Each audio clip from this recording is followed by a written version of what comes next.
Today, that is no longer the case. Robert Prevost has been voted the new pope, taking the name Leo XIV. You can see some of the video here, the throngs of people at St. Peter's Basilica in the square there, waiting for this special moment.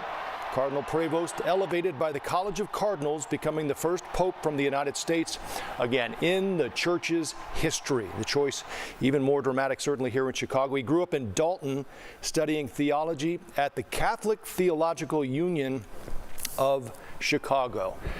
Great to have you with us on this momentous afternoon as, again, Catholics have elevated Cardinal Prevost to the role of Pope, and it is something that has taken the world certainly by surprise, because there were a number of candidates who were thought to be possibly in line. I think even yesterday, as people looked at the potential candidates, many thought it was unlikely that this next pope would come from the United States, but here we are. There were other favorites considered from Italy and other areas, but this Pope Leo XIV now is definitely going to lead to a lot of conversations and bells ringing around the country, and certainly I noticed today on my way in here downtown Chicago. In fact, speaking of which, Holy Name Cathedral right now beginning a news conference at this moment. And we're going to check in. This is, let's listen in for a second. Nobody really knows how the Holy Spirit is going to move among the cardinals in the conclave. They don't walk in with a set plan or a set agenda. They go in with a spirit of prayer, seeking the guidance of the Holy Spirit. And therefore, it's a surprise in that sense. You mentioned that he's an Augustinian. Can you talk about what that means and what he stands for? Certainly. So the Augustinian community is based upon St. Augustine, and the Augustinians live in community, and they have wonderful institutions of education, both higher and lower education, so run high schools, universities. Villanova is certainly the most prominent of those universities. They serve as pastors of parishes. They really take care of the people of God in a wide variety of ways, with a special devotion to St. Augustine, that rule in which they're called to live their lives. They come together to pray, they share meals together. There's that Augustinian spirituality that they bring. There's any number of religious orders, and then Father Greg and I are both secular priests, so I was ordained for the Archdiocese of Chicago and then named a bishop by Pope Francis. The Augustinians are ordained into a community, not into a specific location, so that's kind of like the biggest difference. What exactly does this mean for the community of Catholics in Chicago? How big of a deal is this for everybody that, considers themselves Catholic, comes to church? So honestly, the most important thing is that a successor of St. Peter has been elected. So no matter who that person was going to be a source of great joy and a source of great happiness for us. One of the things that we believe strongly is that we are children of God first and foremost. And so while there's a sense that we're proud he's from Chicago, we're proud that this is the first Pope from the United States of America. Of course, that's a sense of pride, but Pope Leo XIV is first and foremost a child of God, and that means he is here to serve all of God's people. We also know that Pope Leo XIV served for many years in Peru, and so he has a real hands-on knowledge of what it means to serve the poor and to help those who are in need. So while there's a sense of pride, it really is secondary to the fact that a successor of St. Peter has been elected and is now going to serve as our spiritual leader, as the vicar for Christ here on earth. Do you believe, however, that having an American pope does help strengthen the American Catholic Church in any way? Once again, I would believe that any one who is elected would strengthen the church in America, strengthen the church in Chicago. That is the role of the shepherd. So whoever it was going to be was going to make us stronger. Given that, I would say that he brings a wide variety of perspectives. He brings what it means to have been born in Chicago, what it means to have been educated here in the United States, what it means to serve in Peru. As the head of Congregation of Bishops, he was very, very familiar with the worldwide church. And so he brings in many, many areas of expertise and many, many experiences. And of course, being born and raised in Chicago is one of those experiences that he brings. And so obviously that's a special connection. I know you said that you don't know him personally, but obviously for most of us, he's a stranger because he has spent most of his career outside of the United States despite being Chicago born. But for the people that you've been able to speak to so far that you know him, have you gained any insight into what his life was here in Chicago before he left? What do you know about him while he was still here? Yeah, so to be honest with you, I haven't had the opportunity to talk to anybody who knew him since the election was announced, but I had a lot of conversations beforehand. I have been hearing wonderful stories about Cardinal Prevost long before there was any consideration that he might have been elected as the Pope. So I certainly know of him through a lot of stories, and all of those stories are that he is a kind, caring, faithful, spiritual man who has done everything in his power to serve the Lord and to serve God's people. So I haven't talked to any of my friends who are Augustinians yet. I am looking forward to those conversations. But again, everything I've heard about him prior to this has always been just extraordinarily kind and nice things about him and great leadership abilities. Bishop, when did you guys at the Archdiocese learn of the news today, and have you spoken with Cardinal Supit? So I have not spoken to Cardinal Supit yet. When the cardinals go into conclave, there is a complete media blackout, so they are not able to receive any communication whatsoever. I was at our pastoral center, kind of like our headquarters, and we were all watching it together on big screen television. So all the different departments, everybody came down together as a sense of great excitement and building up, and there's just been so much talk about this, a sense of great energy. And then when we were slowly figuring out that we knew him, there's always a time delay with the media reports, like, depending upon your internet speed and that. So it actually had kind of broken first by someone's phone before we had all watched it together, and so it was just kind of like this building momentum. For peace and justice and working together, men and women. So the Cardinal has spent a great deal of time communicating with us in direct regards to the needs of the Archdiocese, and so he is very, very much in tune to what is happening here. I know that he worked very closely with Pope Francis. He did not specifically say that these are the things that he was looking for. I would say that he entered into the conclave completely open to the movement of the Holy Spirit. I would say that he did not go in with an agenda, but he did go in telling us to make sure that we keep moving in the right direction. He was very concerned about us here. He loves the Church of Chicago. He wants the best of Church of Chicago, and he was putting us hard at work. What does that mean, the right direction? When I say the right direction, we're moving in a direction. So you've been listening to Bishop Lawrence Sullivan from the Archdiocese of Chicago, giving us a real nice snapshot of Pope Leo XIV, his connections to Chicago, his roots in Peru as well, and his, no other way to put it, but historic election today as the next Pope. Our very own Nora O'Donnell is live at the Vatican witnessing this historic moment this afternoon. Nora, it's great to have you. I guess let's start with the emotions you felt and everyone there felt when you saw that white smoke. What an extraordinary moment. I mean, St. Peter's Square was packed with tens of thousands of people. And when we saw the white smoke, we thought, oh my goodness, just 4 votes. There is unity in the Catholic Church. Who could it be? Would it be a conventional choice or would it be a surprise choice? And then an hour later, when he appeared on the loggia of St. Peter's Basilica, and we realized, and they said, Robert Francis Prevost. Someone has video of my face, and you will not believe it, the shock.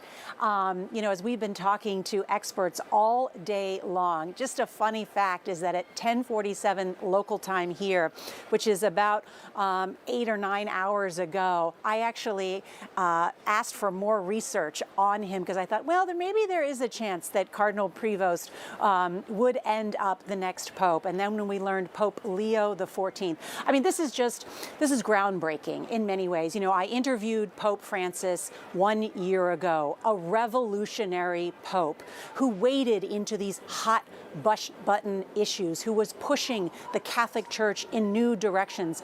Some people found that great. They thought, wow, this Pope Francis, he's more inclusive. But it rattled a lot of cages here at the Vatican, and so a lot of people thought they would look for someone who's perhaps more calm. And it turns out that Pope Leo XIV is now viewed as a bridge between the conservatives and the progressives. Just look what he was wearing. That stole that he had on was a nod to the traditionalists. But at the same time, I think if you look at Father Bob, as he has been known, he is a missionary. He is a parish priest. He is a teacher, a man who speaks 5 languages, and then on top of that, reads Latin and German. This is an interesting choice. At 69 years old, could be a pope for decades.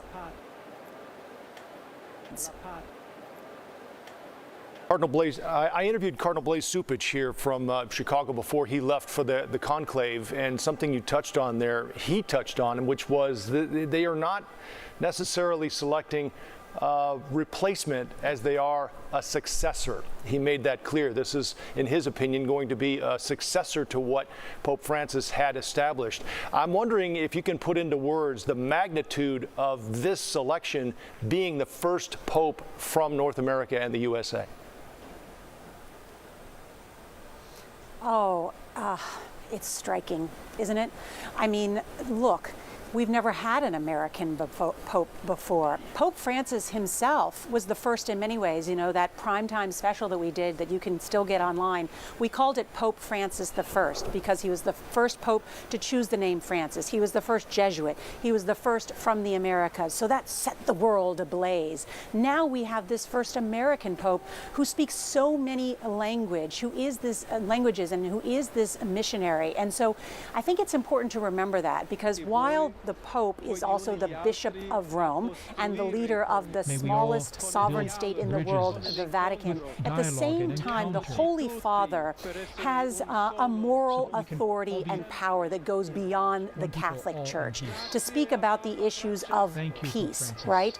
To speak about these larger issues, even as Pope Francis did, issues like climate change, at a time when the world is at a fractious place. The Cardinals just a couple days ago in their last joint statement talked about the need to bring peace and a permanent ceasefire to Gaza, to Ukraine. So they were talking about those very weighty issues. So I think it'll be interesting to see how Pope Leo XIV walks into that role, not only as a leader of the Catholic Church and the more than 1 billion Catholics around the world, but as a global leader that meets with world leaders, perhaps provides them counsel on some of the most difficult issues of the day. And I think one issue not to overlook is just this week, the Wall Street Journal had a pretty in-depth investigative piece on the financial problems that are plaguing the Vatican here. They're having trouble. They are in deep debt in terms of paying many of the pensions of the many people that work inside the Vatican, and some of the problems that they have had in terms of the old ways they do things within the Catholic Church.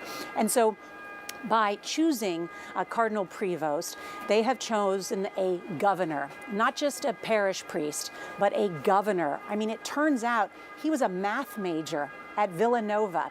So in many ways, he fits so many different things that the Catholic Church needs at this time in terms of fitting all the bills. It's a lot, right? It's a lot to sort of be this moral authority in the world and to be a governor to sort of right the Catholic Church at times and to help deal with what are the dwindling numbers of Catholics across the world, and certainly in America, while there's growth in Asia and Africa, but in terms of reaching out and that inclusiveness that some people think as the Catholic Church maybe should change or go back back to its traditional roots. Jim. Right. Yeah, that's a great point, Nora, and one I wanted to ask you a little bit more about, because the celebration is on tonight. I understand the Pope has asked the Cardinals to stick around for another night. They're going to share a meal tonight and break bread, if you will, and as I understand it, perhaps open a bottle of wine or two to celebrate this momentous day. But you mentioned the sort of divisions, you know, around the world, and we know certainly politically here in the United States there are divisions, but there are also divisions within the church. We knew that going into this vote. There were several Catholics, I think in fact the CBS News polling had it at about 30%, who wanted a more conservative pope, and then there were others who wanted a more progressive pope, and then the majority of them did want sort of the continuation of what Pope Francis had built. How does Pope Leo deal with the fractions within the church, do you think? It's a terrific question. Is the Catholic Church at a crossroads? And many people were looking at this vote as a referendum in some ways on that exact issue. Would they choose continuity, or would they choose change? I spoke with one of the other, there's only two other Jesuits who are cardinals, Cardinal Czerny, and he said it's not a choice between continuity or change, it can be both. He told me this several days ago, it can be both. It's how to move the church forward. And I think they have chosen in Cardinal Prevost a bridge builder. That is what the word pontiff means, right? Someone who can build the bridge between these divisions in the Catholic Church. And so while Pope Francis is so popular, certainly in America and around the world, even I, in this last week in being here, didn't realize how much really he kind of shook the cages here at the Vatican. And some of the traditionalists didn't love it. They were looking in this new Pope for someone perhaps a bit more calm. And so I think in Pope Leo XIV, they have chosen someone who has been described to me as pragmatic, cautious, discreet, balanced, reserved, authentically humble. I'm looking at my notes for all the adjectives that has been described to me, a moderate. All of those things, I think, that were likable, and why these cardinals said this is the man to lead us into the future and to show that there is unity within the church at this very critical time, where perhaps these cardinals, based on their public statements, believe that the Catholic Church can be more than just a leader for Catholics, can be a moral voice, as I pointed out, on these very important issues globally that deal particularly with the issues of war and peace, and to some people, how we treat the other. Empathy towards the poor, the marginalized, those on the periphery, and certainly as the issue of immigration and migrants has not only been a topic around the world, but is, of course, as you know, is a big topic back at home in America. Nora, that is just a fantastic perspective on a very complicated question. You handled it very well, and I think probably you are among the best to talk to at this point, knowing your history with Pope Francis and your ability to interview him. It's great to see you, Nora. Thank you again for the insight and the perspective there right on the ground. Take care. Thank you. And I can only imagine Chicago, congratulations. Just really, really fascinating. Your coverage has been spectacular all day. Thank you. Thank you very much, Nora, and thanks for adding to it. The new pontiff has chosen the name Pope Leo XIV. As we mentioned, this is to signify that becoming pontiff is like a second birth. There are no written rules or official criteria for a pope's name, but they choose names that have meaning in the Catholic tradition. Leo has been chosen actually 13 different times before, and experts say this pick will reflect a certain spirit and vision of the new pope. That name that has never been chosen actually is Peter. That's out of respect for St. Peter, disciple of Jesus, who is recognized as the first pope. All right, let's take another look at the Vatican, because the crowd has thinned a little bit after what has been a very busy and exciting and monumental afternoon there in Rome. I believe it happened at about 6 o'clock local time there in Rome, just after 6 o'clock when the announcement came. And we knew last night, after just one vote, the black smoke came out of the chimney above the Sistine Chapel last night. And they said that they would continue taking, they said, potentially 4 votes today. And as we know now, it has taken a total of 4 votes, counting last night, to get to Pope Leo. And the big surprise for everyone, certainly around the world, there at the Vatican and absolutely here in Chicago, is that it is Pope Leo from Chicago. We talked yesterday about the possibility. Our Sabrina Franza, I know, did a story with a former colleague of Pope Leo's to talk about what his papacy might mean and what it might look like. And the reviews, as Nora so well pointed out, have been great up to this point, and what he's accomplished in his career. You know, he went to, as Nora mentioned, the Villanova in 1977, which is part of the Augustinians, and was in Chicago from 87 to 88, and then went on and spent the next 10 years in Peru.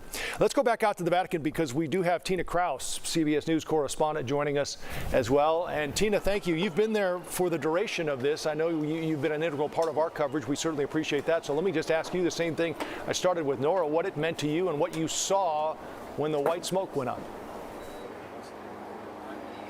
Oh, wow. I mean, we had a big screen here trained on the smokestack there, and we'd of course seen the black smoke come out last night and then earlier today, and I think just a lot of us were kind of expecting it to turn black, because when we were watching it before the last 2 times, when you get that first whiff of smoke, it looks a little bit white and then it turns black. So we were kind of like, and then we heard all of the eruption behind us of all of the people, and my heart jumped, and we saw so much white smoke, and it was unbelievable. It was exciting. We ran down to St. Peter's Square. We started interviewing people. Who did they think it could be?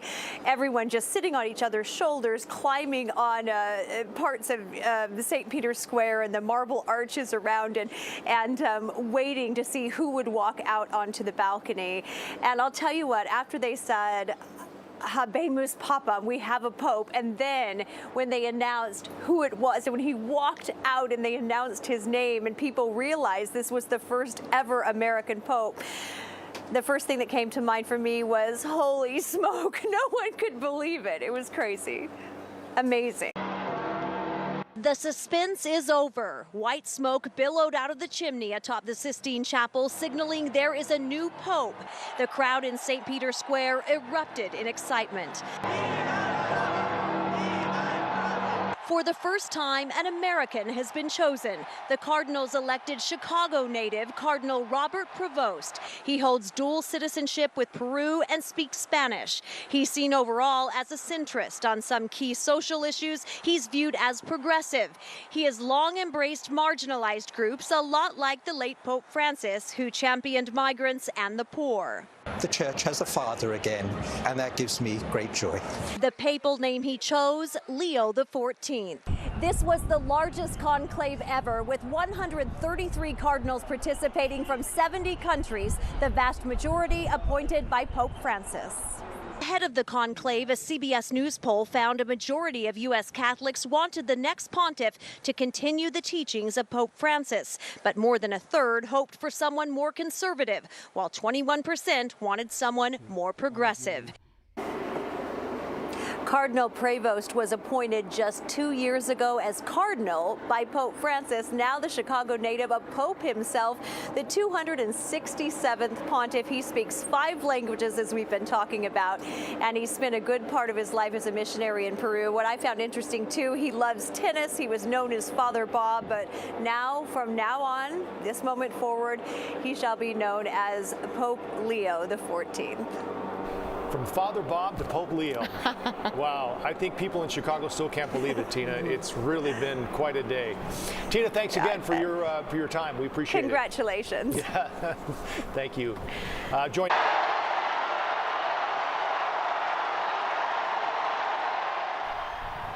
You can hear the crowd erupt when the white smoke poured from the Sistine Chapel. This was the moment that a lot of people had been waiting for. The Cardinals needing 4 rounds of voting, as we mentioned a minute ago, across 2 days to select their new pope relatively quickly. A lot of observers went in thinking a pope from the U.S. was a long shot, but he got the 2/3 majority, 89 votes, to become the new leader of the Catholic Church. And I want to bring in Marie Saavedra, who's joined us now as part of our coverage. Did you see Conclave? Of course I saw Conclave. I think we all sort of now can envision what happened in that room, and it makes you wonder, because when they call out the votes, and after sliding it into the chalice, yes, you can tell how many have, you know, how many votes, and then the lobbying goes on to try to decide, okay, well, if this person doesn't appear to have a chance, who will get my vote? And you can imagine just, I guess, 4 votes total now. Sure. To have Pope Leo emerge like this, and he really, as we said, was kind of a long shot. It's really incredible, and I spent a lot of time thinking about their downtime, right? Their interactions, either at a dinner or overnight when they may have been talking about it. So it's fun to get that behind-the-scenes perspective from that movie. That's fiction. Let's go back to real life now. Our Vince Girasoli live for us at the Vatican. And Vince, what a day, and what a thing to be a part of for you, I'm sure. Well, you know why it was especially exciting? Because I'm from Chicago, and we have a Chicagoan now who's working at that big church behind me. I mean, it just really is incredible. He grew up in Dalton, so we can call him Dalton's own. He attended church there as well, St. Mary of the Assumption.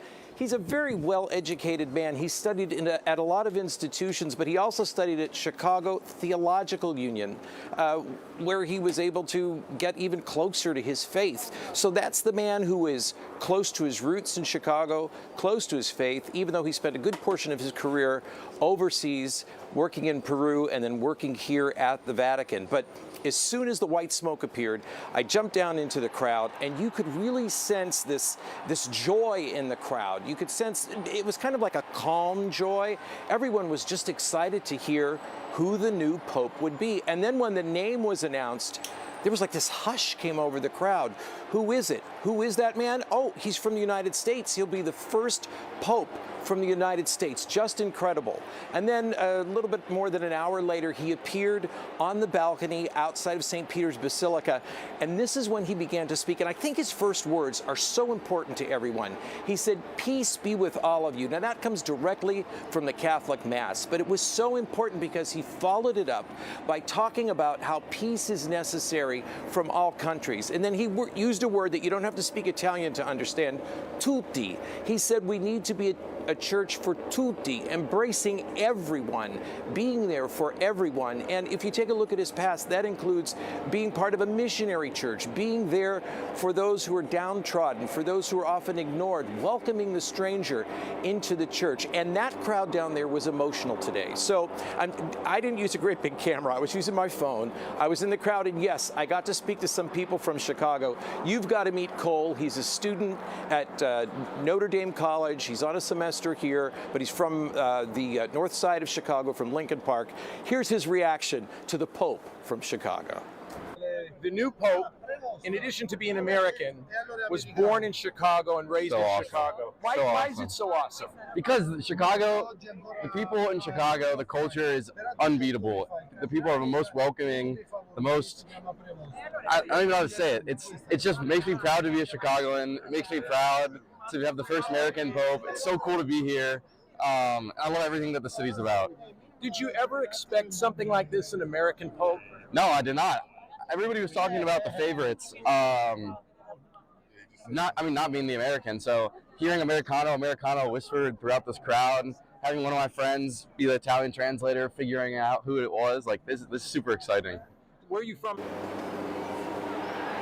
So it's been about 20 minutes that our newscast has been talking about some very, very serious things when it comes to the new Pope. But I just got to say some things that probably a lot of Chicagoans are thinking right now. Does he have a Chicago accent?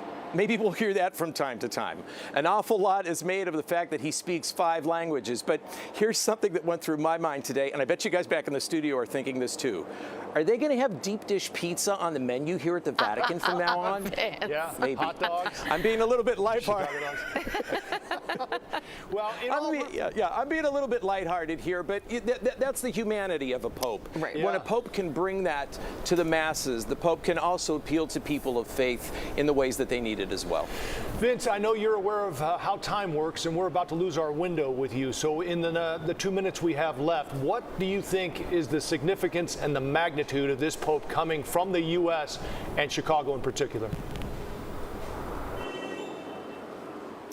It's just my opinion, but I would say the fact that he's coming from the United States at a time when the United States and its dedication to some of its allies is being questioned, this is almost a statement from the Vatican saying, no, someone from the United States can be a uniter, can be someone who can solidify the ties that bind us together and that have been like this for centuries and have been like this with our allies. And I think that is what we're seeing in the choice of a North American Pope. We're seeing a group of cardinals who came together and made a significant choice to make that message.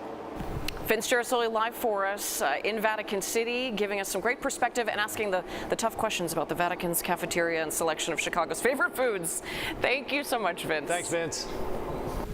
Our Sabrina Franza has been looking into the Pope's local connections here in Chicago. She joins us now with more. Sabrina, let me start with a question. When you did this story yesterday about how this was a possibility, did you really think this might happen? I mean, did his colleague really think this could happen? Yeah, when I spoke with his friend yesterday, we had some back and forth about why, if it were to be ever an American Pope, this would be the moment. I don't think either of us really believed this would happen. But the reason behind that is because of his experience in Peru. He has other experience outside of the United States that we think, and his friend, his colleague was saying, would make him more appealing to the other cardinals as a worldwide figure now leading the entire Catholic Church.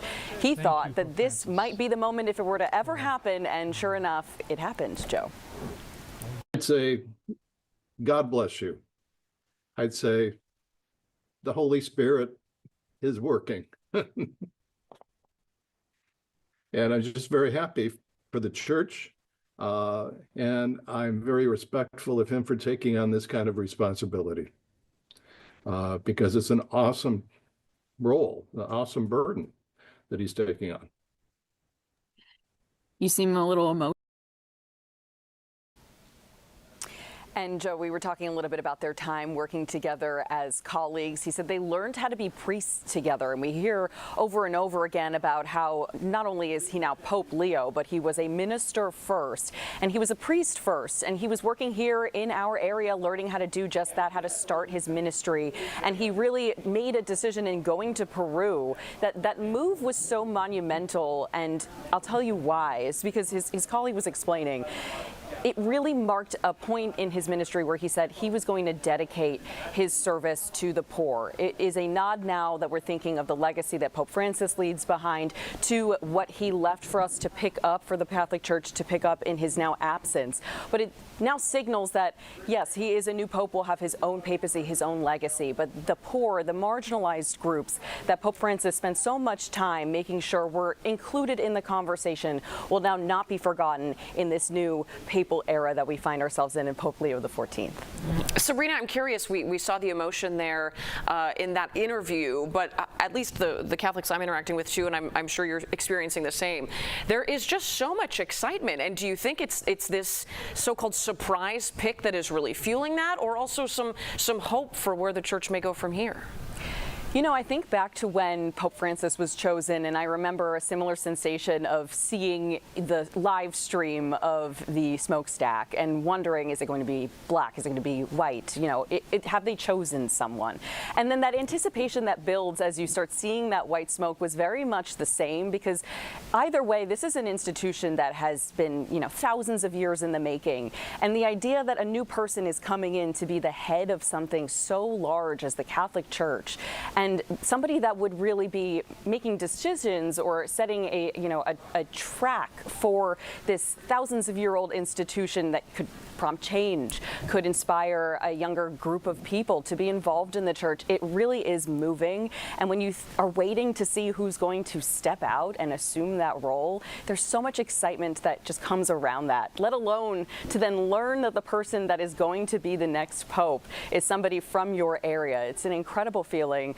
I, as a Catholic, felt very, overwhelmed in that moment. I know you heard from Nora and others that are there that spoke to that same level of just joy that they saw in front of the Vatican in St. Peter's Square. And in Chicago, you're just driving around, you see that, you feel that buzz right now. It's remarkable. Yeah, it really is. And Sabrina, I think even for you, the non-Catholics that you hear from in St. Peter's Square are moved to. It's just such an emotional experience for so many people, even if they aren't Catholics. But I know, Sabrina, you were able to talk right as we were beginning to go on the air here to someone who knows him well from their childhood, right? Yeah, I mean, you can trace his roots all the way to Dalton and growing up on the street. She had a remarkable quote. She said she would play Red Rover with the Pope, and that is just a crazy thing to say. I asked her, how does it feel to speak that sentence out loud? And she said this was never something in a million years she thought that she would be able to say, but she was telling us about, what it was like growing up on that block, how everybody would kind of be in the street and they would be interacting with one another. And she spoke about how faithful he was and his family was in going to church every Sunday and just leading the life of a Catholic family and being very public in their faith. Her name was Linda Georgich, and we spoke to her a little while ago. We want to play some of that for you. We were just playing together as kids. I mean, everybody kind of just, got together and did, like I said, I played Red Rover with the Pope, so. I mean, just think about the sentence you just said. How does it feel to even speak those words aloud? Weird.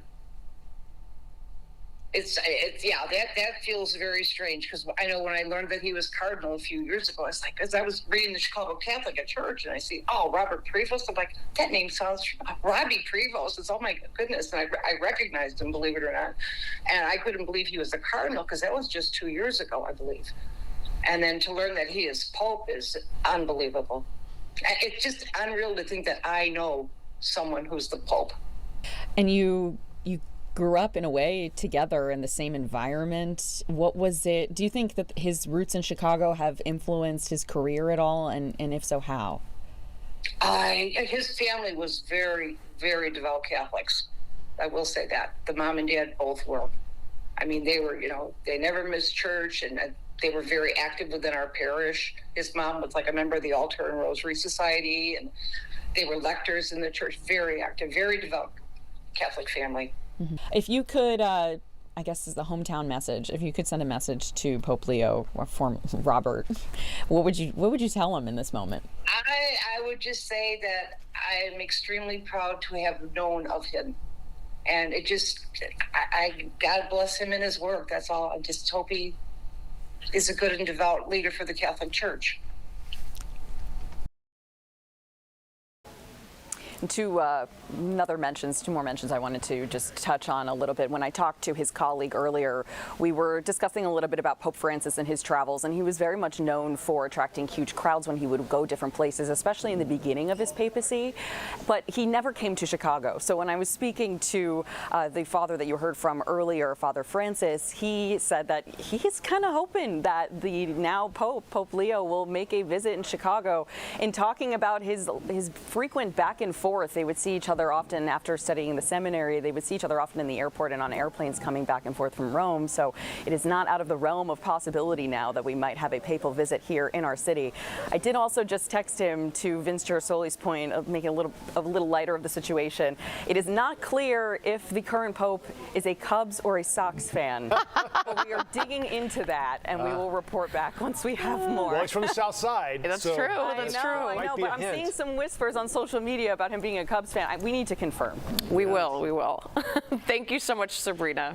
Well, you talk about the ultimate flex, right? I went to school with the Pope. No kidding. I went through preschool with the Pope. We have another person who can flex as well, and that's Loyola professor Michael Murphy, who not only met Pope Francis, but also has worked with Pope Leo, now Pope Leo.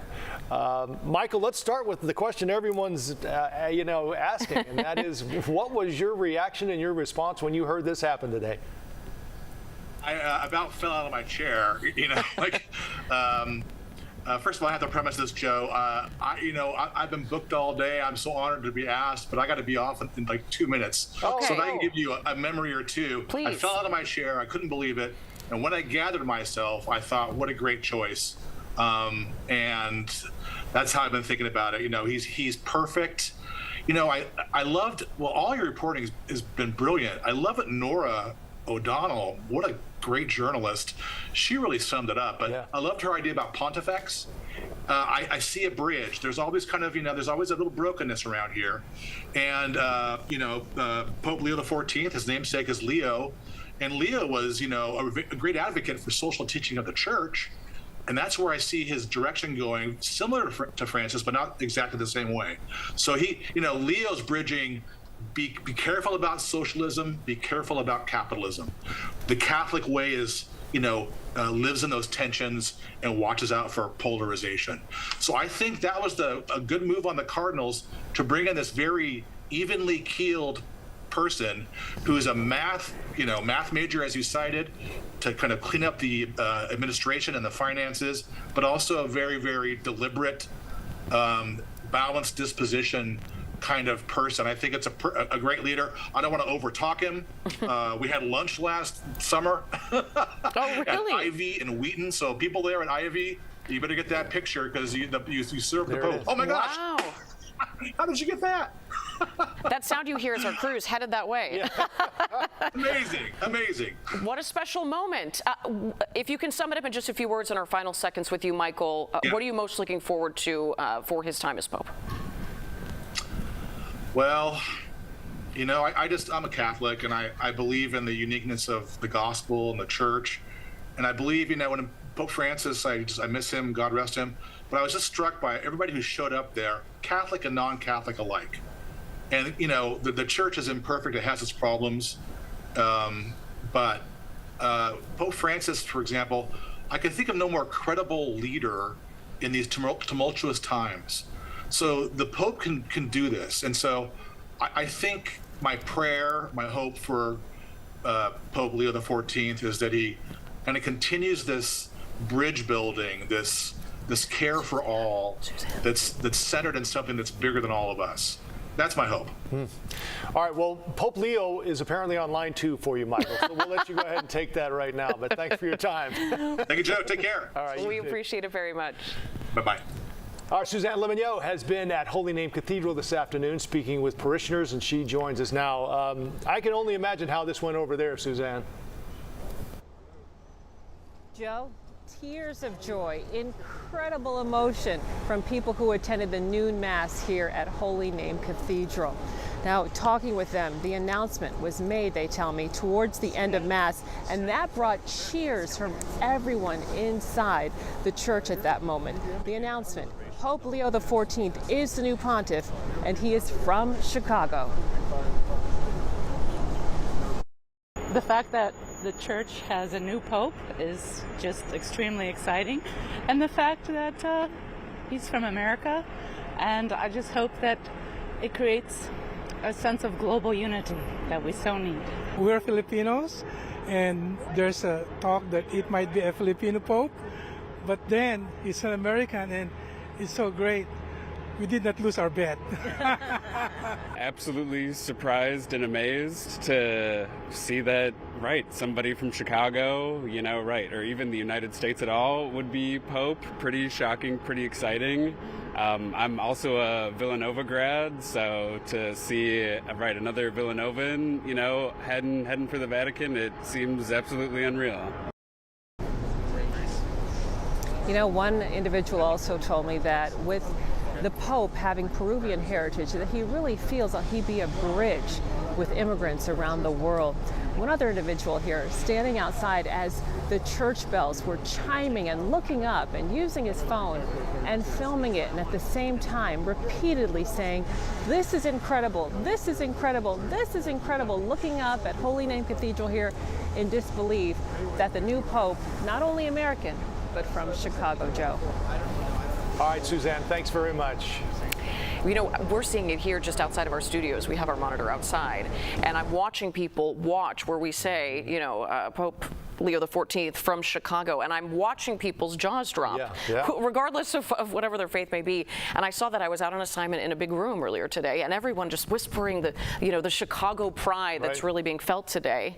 I also thought it was when we heard that press conference from Holy Name just after the announcement, you could tell if you were listening with us, the reporters really pushing to get the leadership there to sort of brag on the fact that he has these Chicago ties, and very humbly they were just focused on him being yet another servant of the church. But I do think one of the biggest ripple effects, as we talk about history and what may come and what we know about Pope Leo's visions on some things and sentiments, that pride, I think, is the takeaway, at least in these first early hours of his papacy.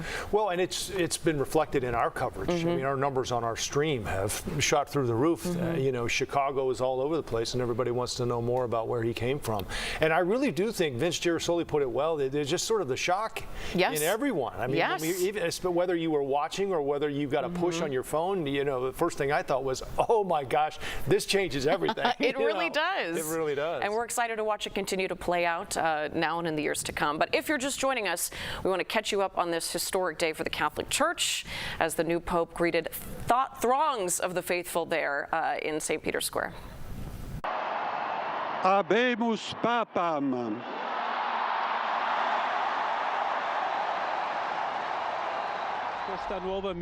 Let us pray together for this new mission, for all of the Church, for peace in the world, that she will help us give us a special grace, our Mother. Ave Maria, piena di grazia, Hail Mary, il full Signore of grace, con the te. Lord is with you. Tu sei benedetta. What a moment that was. And several people talked about the fact that he had to put that speech together in just a matter of, I think, maybe around an hour he had. I'm so intrigued by that hour of time. I mean, the impact, the emotions that he must be going through before, he gets his vestments on and then prepares to go outside. It is really incredible. Well, and going back to the movie Conclave, you have to imagine that at some point today, he had to know this was a very good possibility. Because, you would think. Right, I mean, there's a swing. The conversation. All of a sudden you go from, if it's like the movie, 35 votes, and now you have 55 votes, and now you have 80 votes, or whatever, you need the 2/3 to get there. Sort of the coming wave. Exactly, you can tell, and maybe he did have a minute to think, oh my goodness, this might actually happen. But yeah, what a moment for Cardinal Robert Prevost. Father Bob. Father Bob to Pope Leo. Just amazing from Chicago. And that's what everybody is saying today. Even the people in St. Peter's Square were like, he's from Chicago. It's just, what a day for the city. Really incredible. And for the United States, the first American Pope. The choice, again, dramatic here in Chicago. He grew up in Dalton. We have to go to that restaurant where he had that meal just a few months ago. He also studied at the Catholic Theological Union of Chicago. So many ties that we will be digging into over these next few days and weeks. Let's go back to Sabrina Franza, looking into some of the Pope's local connections. And Sabrina, I think a lot of us are taken by your emotion in this, and Father Francis as well. You talked with. You could hear him in that interview. I mean, he could barely make it through. Little tremble in the voice. Yeah, he was so. But there is something about this. I remember covering Pope John Paul's visit to St. Louis.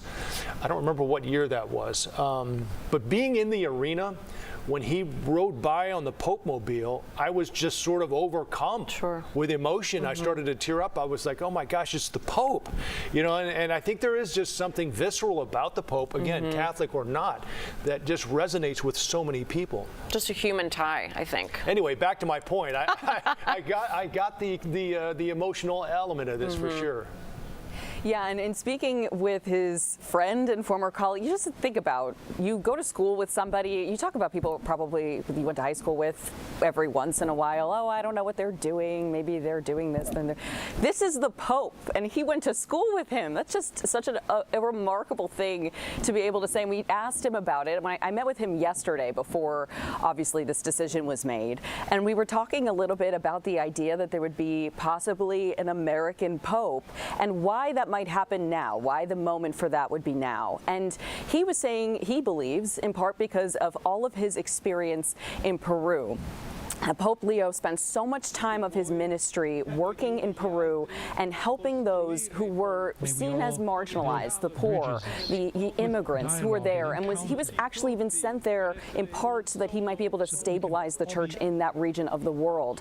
And coming from Chicago and going there gives him this duality. He even has dual citizenship in both countries, speaks both languages. He speaks 5 languages overall. Just a remarkable man, an Augustinian, who is somebody that has studied not only just the teachings of the church, but just the idea of the Pope being this worldly man coming from this Augustinian background it's not lost on those that are now watching this decision come down and trying to think of what this papacy might look like. So he was saying if there were ever to be a moment where an American might be chosen as Pope, they would need to have some sort of tie to another part of the world, to appeal to those that are not just from the United States, to be this unifier of the Catholic Church, and he believes that it is in part why he was chosen. If we have that sound, I'd love to play it. With that emotion you hear in his voice that you mentioned, Joe, it was just so palpable to think that he knows the person that he learned how to be a minister, a priest with, is now the leader of the Catholic Church.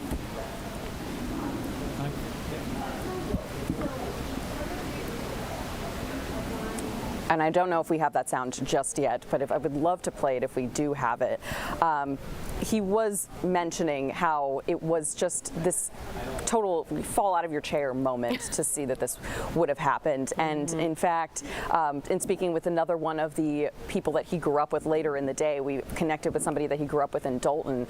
She had a similar moment where she said, I played Red Rover with the Pope, which is another just crazy thing to say out loud.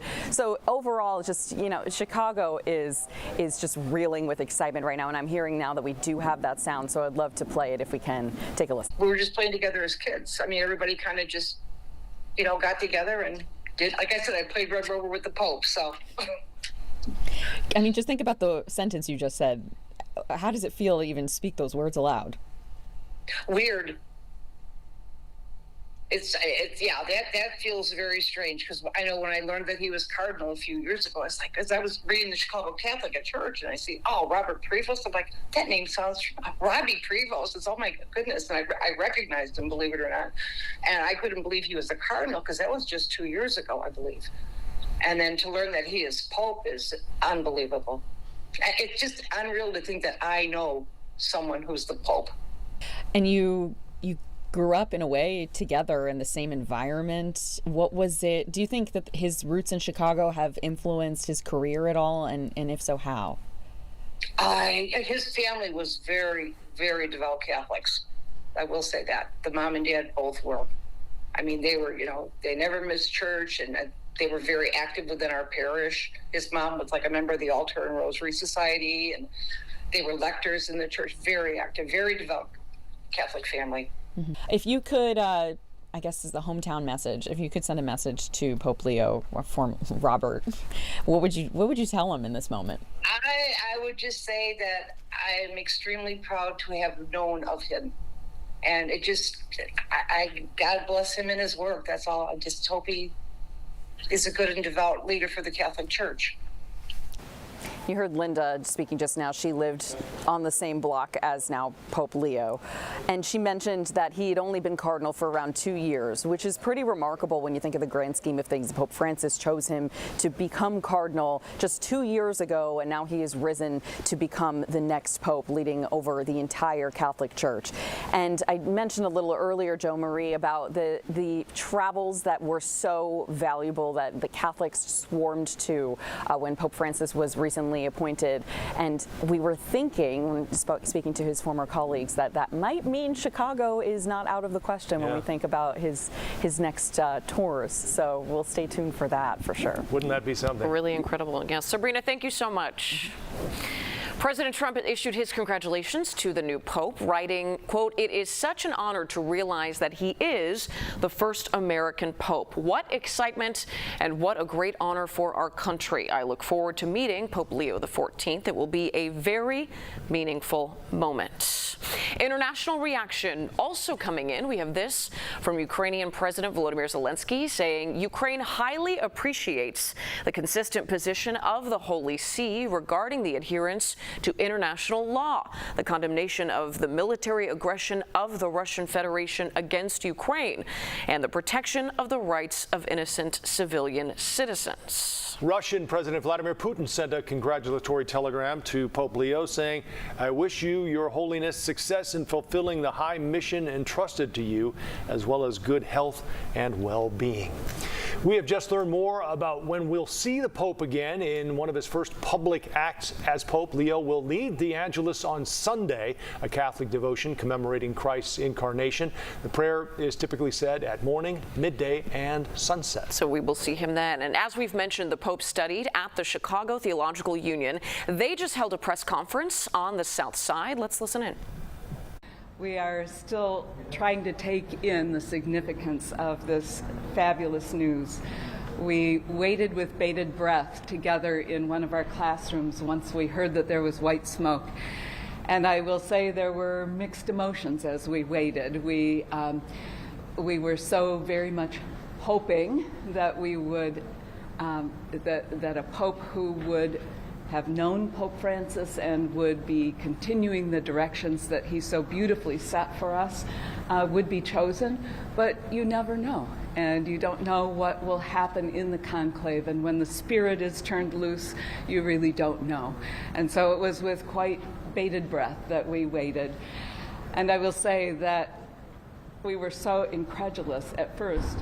What I heard was Roberto, and I caught my breath, and I waited to try to hear the last name, and there was so much excitement in the room and noise in the room that I wasn't sure if I had heard correctly. I really was overwhelmed, as were so many of us in the room. We are overjoyed that someone who was formed initially for ministry here at Catholic Theological Union and who has served the church in so many important ways in these last years, ever since he graduated from here in 1982. We are just overjoyed that someone who's beloved and known to us is now the beloved leader of the whole entire church, and even others who are not Catholic claim the Pope as their own. And we know how important a moment this is for so many others who share our joy.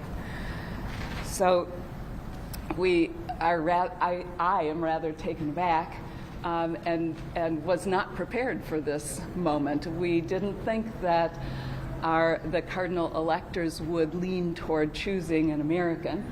And of course, Pope Leo XIV, as Father John just said, has the heart of a Peruvian as well, has been deeply endeared himself to the church in Latin America, and has exercised his ministry these last several years on behalf of the whole world church while he's been in Rome. As head of the dicastery of bishops, he's had the opportunity to learn firsthand of the needs of so many in the church all over the world. Here at CTU, we claim as one of our strengths that we form ministers for the world church with a global perspective, with the heart of a missionary, and certainly now Pope Leo XIV embodies those characteristics. And so we are delighted to have you here, and if I can, I'll try to answer some of your questions. Tell us what kind of man he is. What did he enjoy? What did you talk about when you were his cardinal? I was there when he was ordained cardinal. I only knew him casually in the earlier years. He graduated in 1982. I didn't join the faculty until 1988. So I missed knowing him as a student. But I did know him casually in the years intervening when we wanted him to teach canon law at CTU, and we were hoping to welcome him to the faculty when Peru snatched him up. But we also knew him as, for a time, he was on our board of trustees. He was a formation director here, and he was provincial of the Augustinians, and so one of the members of the corporation. And so It was a great honor, though, when the Augustinian community asked me to join them. When I want to call him Robert, Bob, we knew him as, when he was elevated to cardinal on the 30th of September in 2023, and I was very honored to be with the Augustinians on that day and to celebrate with them and him for that very important moment. I was my ears perked up in that moment when already people I was meeting there were talking about him as being papal material. That was almost 2 years ago. And so it's been with great interest. We've been watching what other people are saying about him. But he is an extraordinary leader. He's got a very keen intellect. He pursued a doctorate in canon law, which is not for the faint of heart. He has a heart of as large as the whole world. He has a heart that immediately gravitates to the people who are the most overlooked, forgotten, the people who are neediest. And together, those two qualities make for an extraordinary leader. He is very discreet, and so if you tell him a secret, it's not going to go anywhere. You could tell by his demeanor in Rome how very highly regarded he was by his colleagues, and how much confidence everyone has in him.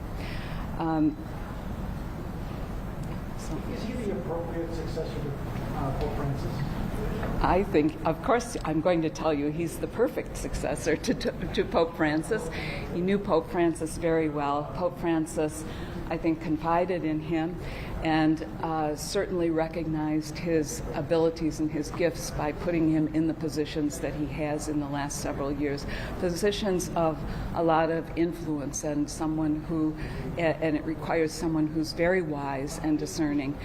And so I do think that having been formed in the kind of Vatican II theology that he was here at CTU, and then in the ministries that continued to form him with a heart for the global church, and then having been in Rome these last 2 years and part of the last two synods, I feel very confident that he will continue the theological directions and also the pastoral priorities that Pope Francis set for us, the ways of being a synodal church that we are now learning how to be and do.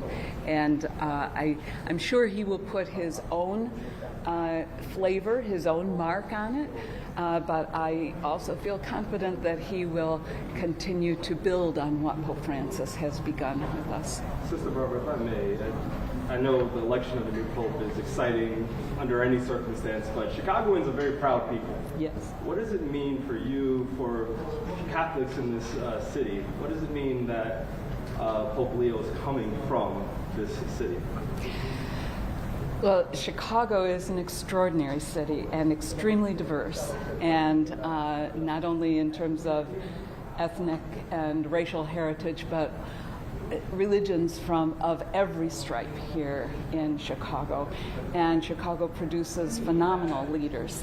And so I think one of the things that I would like to mention is that CTU's ethos of why we're founded here in the city, it really dates back to a piece of the founding vision that was planted for us by Cardinal Leo Sunens of Belgium, who was one of the influential cardinals at the Second Vatican Council. And he was invited to give lectures at the University of Chicago. And he put forth a vision for what seminary education in the wake of Vatican II should look like. And he proposed that rather than be in beautiful retreat, bucolic settings, that seminary formation take place right in the midst of the city.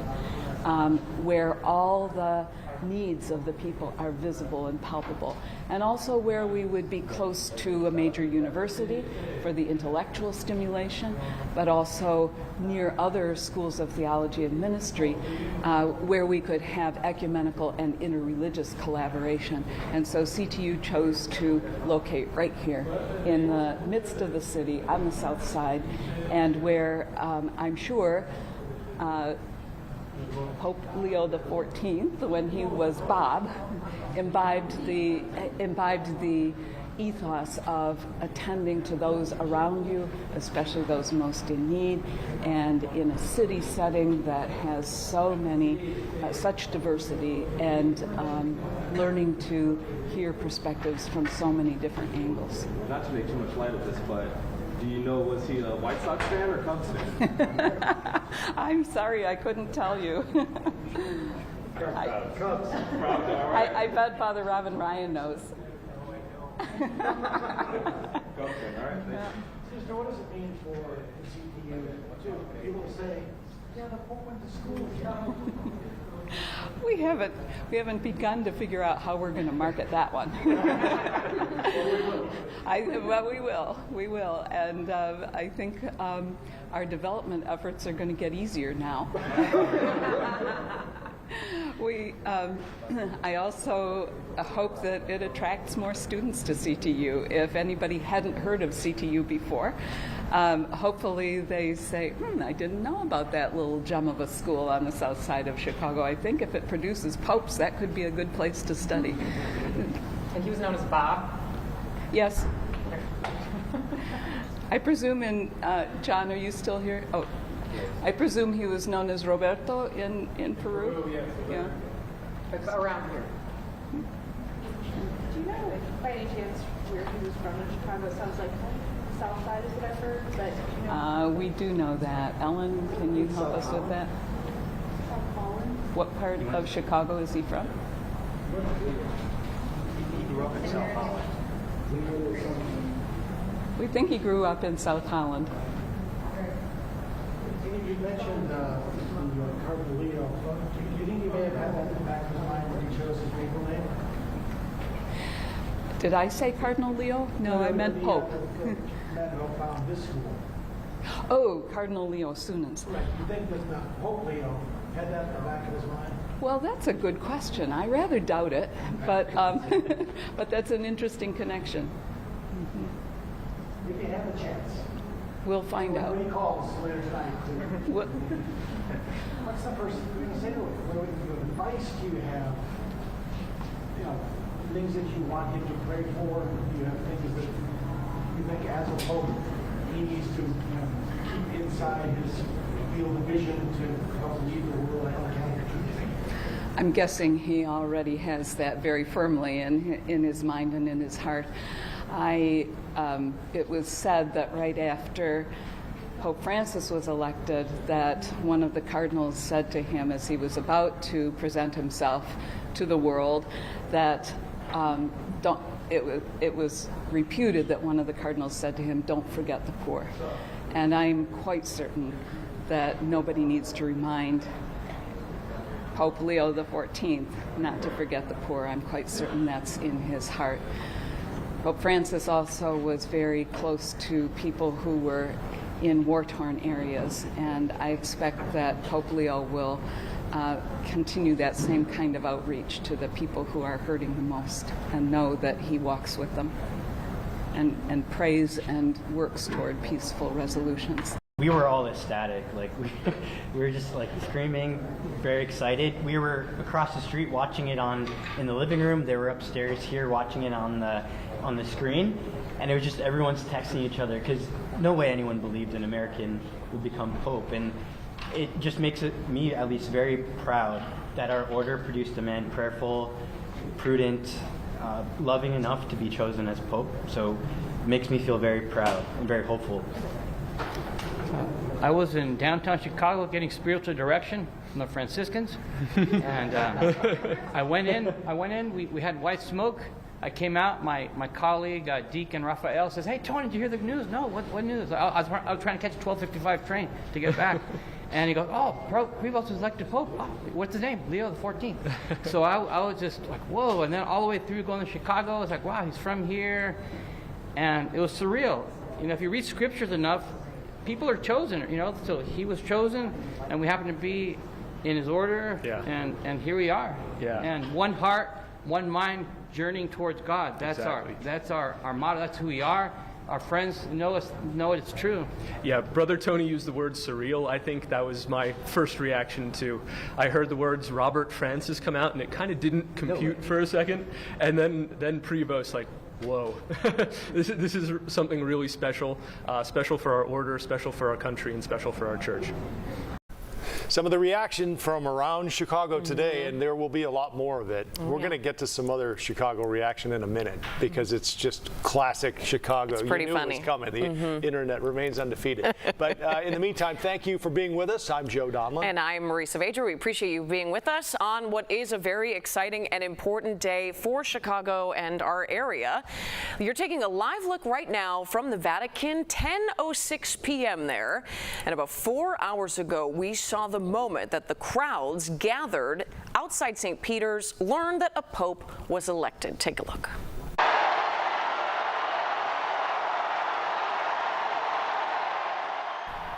You can hear the roar there as the crowd celebrated as they had been there waiting to see the results of the vote. Would there be a new pope today? Then the white smoke poured out from the chimney on top of the Sistine Chapel, and the answer was yes, there would be. Certainly a moment that a lot of folks there gathered had been waiting for. The Cardinals needing 4 rounds of voting across 2 days to select their new pope. Pope Leo XIV from Chicago. Many observers went in actually thinking a pope from the U.S. was a long shot, but he did get 2/3 majority, 89 votes, to become the new leader of the Catholic Church. Dramatic to see as well the emotion in people's eyes who were in that crowd, and at that point they didn't know who the new pope was going to be, which has been quite the discovery for so many people around the world today. CBS News' Tina Kraus is also at the Vatican for us, where she was able to see that white smoke and feel the reaction. The suspense is over. White smoke billowed out of the chimney atop the Sistine Chapel, signaling there is a new pope. The crowd in St. Peter's Square erupted in excitement. For the first time, an American has been chosen. The Cardinals elected Chicago native Cardinal Robert Prevost. He holds dual citizenship with Peru and speaks Spanish. He's seen overall as a centrist. On some key social issues, he's viewed as progressive.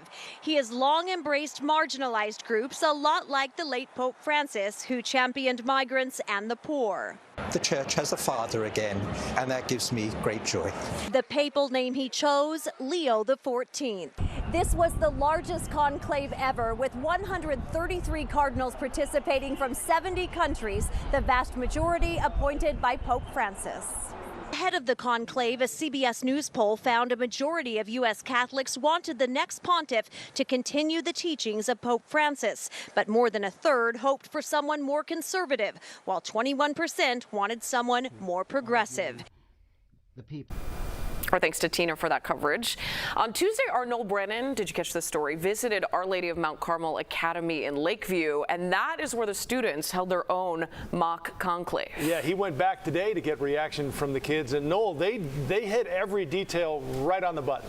Oh, absolutely, and they spent days putting all of that together. In fact, they spent all weekend transforming this school in Lakeview into the Sistine Chapel. It was pretty amazing. We have some video that I captured the other day. This is at the school, Our Lady of Mount Carmel Academy in Lakeview. You see all of those kid cardinals, even dressed up as the Swiss Guard there. They are voting in their own mock conclave. There's a teacher at the school who's had this in the back of his mind for about 10 years, he says. And when Pope Francis passed away, it was just about putting that plan into place, and he got help from teachers. They spent, as I mentioned, that weekend putting those costumes together and getting every detail just so. It was amazing to watch. And of course, after all of this happened, they were able to select, 20 kid cardinals selected a pope amongst themselves. Augie Wilk. He's a 4th grader at the school, and he chose the name Pope Augustine. I caught up with him and one of those kid cardinals today for their reaction to hearing about the new Pope from Chicago. We kind of know what it feels like. We know what it feels like to be a cardinal and shouting and screaming. He knows what it feels like to be Pope. He's the first to be doing what he's doing. Like, this is the first and probably maybe only to be from USA. And it's really special that he's from Chicago. I think he's feeling a lot of joy, but he's also ready to take on the big responsibility of being Pope. So you can imagine just what it must have been like at that school today when they learned the news. They said they actually were at recess at the time. They skipped recess to watch the news coverage, and it was just electric inside the school. They sent me some videos that maybe we'll be able to share later of all the kids chanting USA, USA, and Pope Augie there and his friend Cardinal Cameron are very hopeful that Pope Leo will make a trip home to Chicago someday. I certainly hope. I'm curious now, Noel, if they were eating goldfish crackers in the Sistine Chapel while they were making this important decision over the last 2 days. You never know. I mean, doors are closed to the outside world. True. Cardinals need to snack on something. It's true. I was struck by how seriously, in those final comments from Augie, that he really, it seemed like the magnitude of the job that they did in the mock conclave was really impressed upon him. Understood it well. Yeah, so to have that reaction was pretty incredible. Yeah, I think they really took it seriously during the mock conclave process. They were very reflective about it. They thought about what they were looking for in a pope, and they were strategic in their voting. And that was the whole point. The school really wanted to give them this experiential learning opportunity so they could put themselves in the cardinal's shoes and maybe get an idea of what it was like for them inside the Sistine Chapel when they had to make that very important decision. So yeah, these kids took it very seriously. Yeah, what a lesson. What a way to learn it. Very much so. To your point, Noel, I'm sure they'll always remember that. I thought it was sort of prescient as well that Augie picked the name Augustine, right? Or especially in light of what happened with Pope Leo being an Augustinian. Yeah, so many coincidences. And actually, little Augie pointed that out. He was so excited, the fact that, of course, his name is Augie, and St. Augustine is the Pope that he chose, or the saint that he chose for his Pope name. So just the connections, not only to Chicago, but in the name of this Pope and the order that he belongs to. Pretty incredible, the connection. Yeah, Chicagoland has its own bragging rights, and Augie has his own personal bragging rights from that story. Thanks for taking us along on that, Noel. What an experience for those kids. Thank you. Our Sarah Maki has been in Dalton this afternoon, where the Pope grew up. She's outside his childhood home now. Hi, Sarah.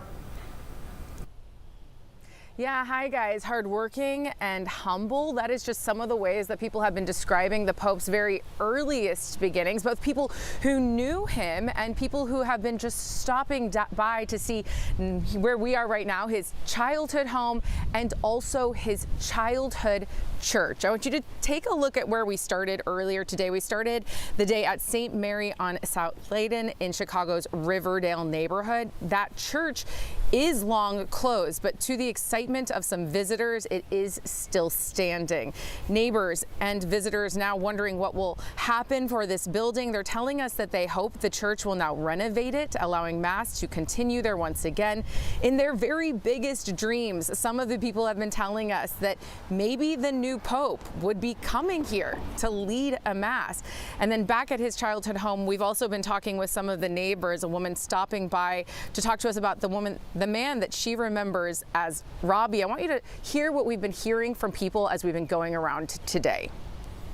We were just flabbergasted. We never thought an American would be chosen as a pope, and it's just fantastic for us as Catholics. I Googled it, and I just wanted to see where he came from, what church he grew up with, and it's still standing, which is great. I just hope that maybe they can refurbish this church and maybe have some masses here at some point. That's absolutely amazing. It's actually our job right across the street at the funeral home, not knowing that all this time this building right across the street would be the home of our new Pope. I think one of the things that you're really hearing from people in these sound bites that we've picked for you is just the surprise, the shock, the awe. We've heard from a lot of people that this seems so surreal, that they've been going about their business day to day, passing these homes, passing that church, never knowing the significance that it would hold. And of course, that is now happening. They also wonder what is next for these properties. A lot of people saying that it will certainly bring a lot of people from around the world, Catholics who want to see where the Pope began. One person telling us that to him, that is a gift from God to Dalton. Live in Dalton, Sarah Maki, CBS News Chicago. Sarah, speaking of all of the attention, I'm curious, who else is out there with you? Has a crowd started to gather? No, and it's really interesting that you bring that up, Marie, because one woman who we talked to, who we will be using in some of our later pieces, Dawn, she said when she stopped by, she was worried that the roads would be blocked off, that the police would be out here. So far, we have not seen that. We have seen a lot of people coming by, mostly people who either grew up in this area and just want to place eyes again on their kind of childhood stomping ground. Incredulous that this is happening. Sometimes we've been seeing Catholics coming by who said that they wanted to see where the Pope walked because as somebody who belongs to the same church, they want to be connected to him in that way. So it's just kind of been a mix. And of course, Marie, we have seen our fellow reporters. A lot of people have been coming by as well to check these out. And when we talk to reporters as well, you know, we go to these situations a lot of times. We're the first ones there. All of us have been talking about how surreal it is to look at this house, to look at that church, and to know what it means now. Yeah. All right, Sarah, that's great perspective. Thanks very much. And speaking of perspective, the internet, again, does its thing, which it does so well. In fact, they do it so well, we asked if it was maybe sacrilegious. Yes, so take this with a grain of salt, if you will, indulge us. And you can go to cbschicago.com to check out this website. These are some of the jokes, celebratory comments on the internet here.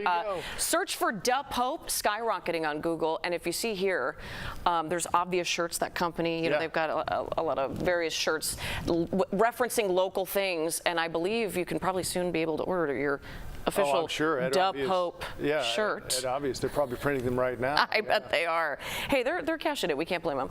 If you continue to look here, God bless everyone in the world except Green Bay. This tweet from Ross showing a picture of Pope Leo XIV. We'll go to the next one. There you see the new Pope Robert Prevost from Chicago, donning Jordan's jersey and going in for the dunk.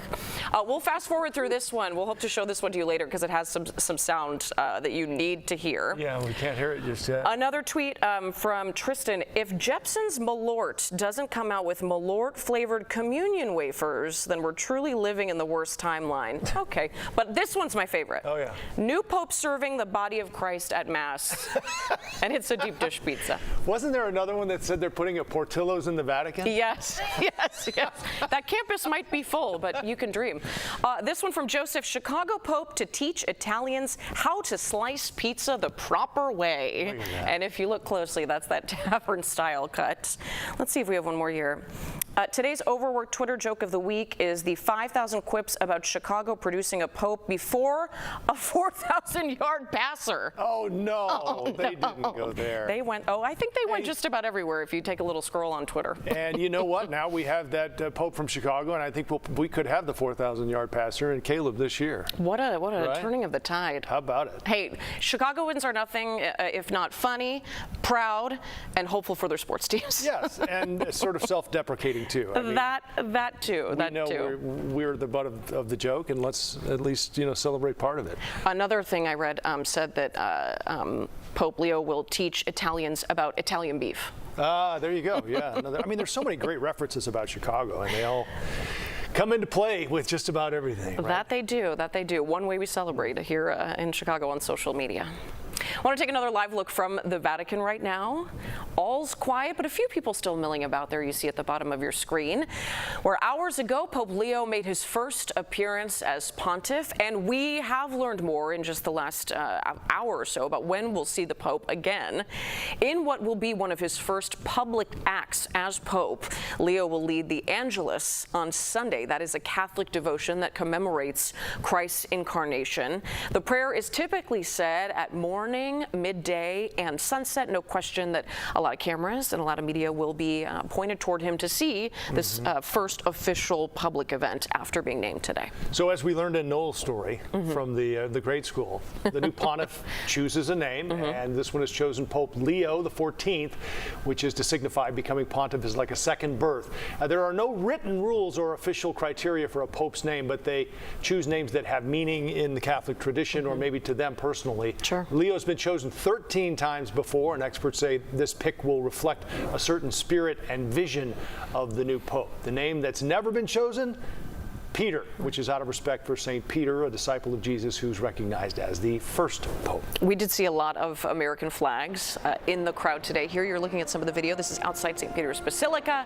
People very excited at the first American pope. Obviously a lot of pride in the United States of America, but Pope Leo does have deep ties and spent many years in Peru. So South America, no doubt, also feeling some pride today at his being elected pope.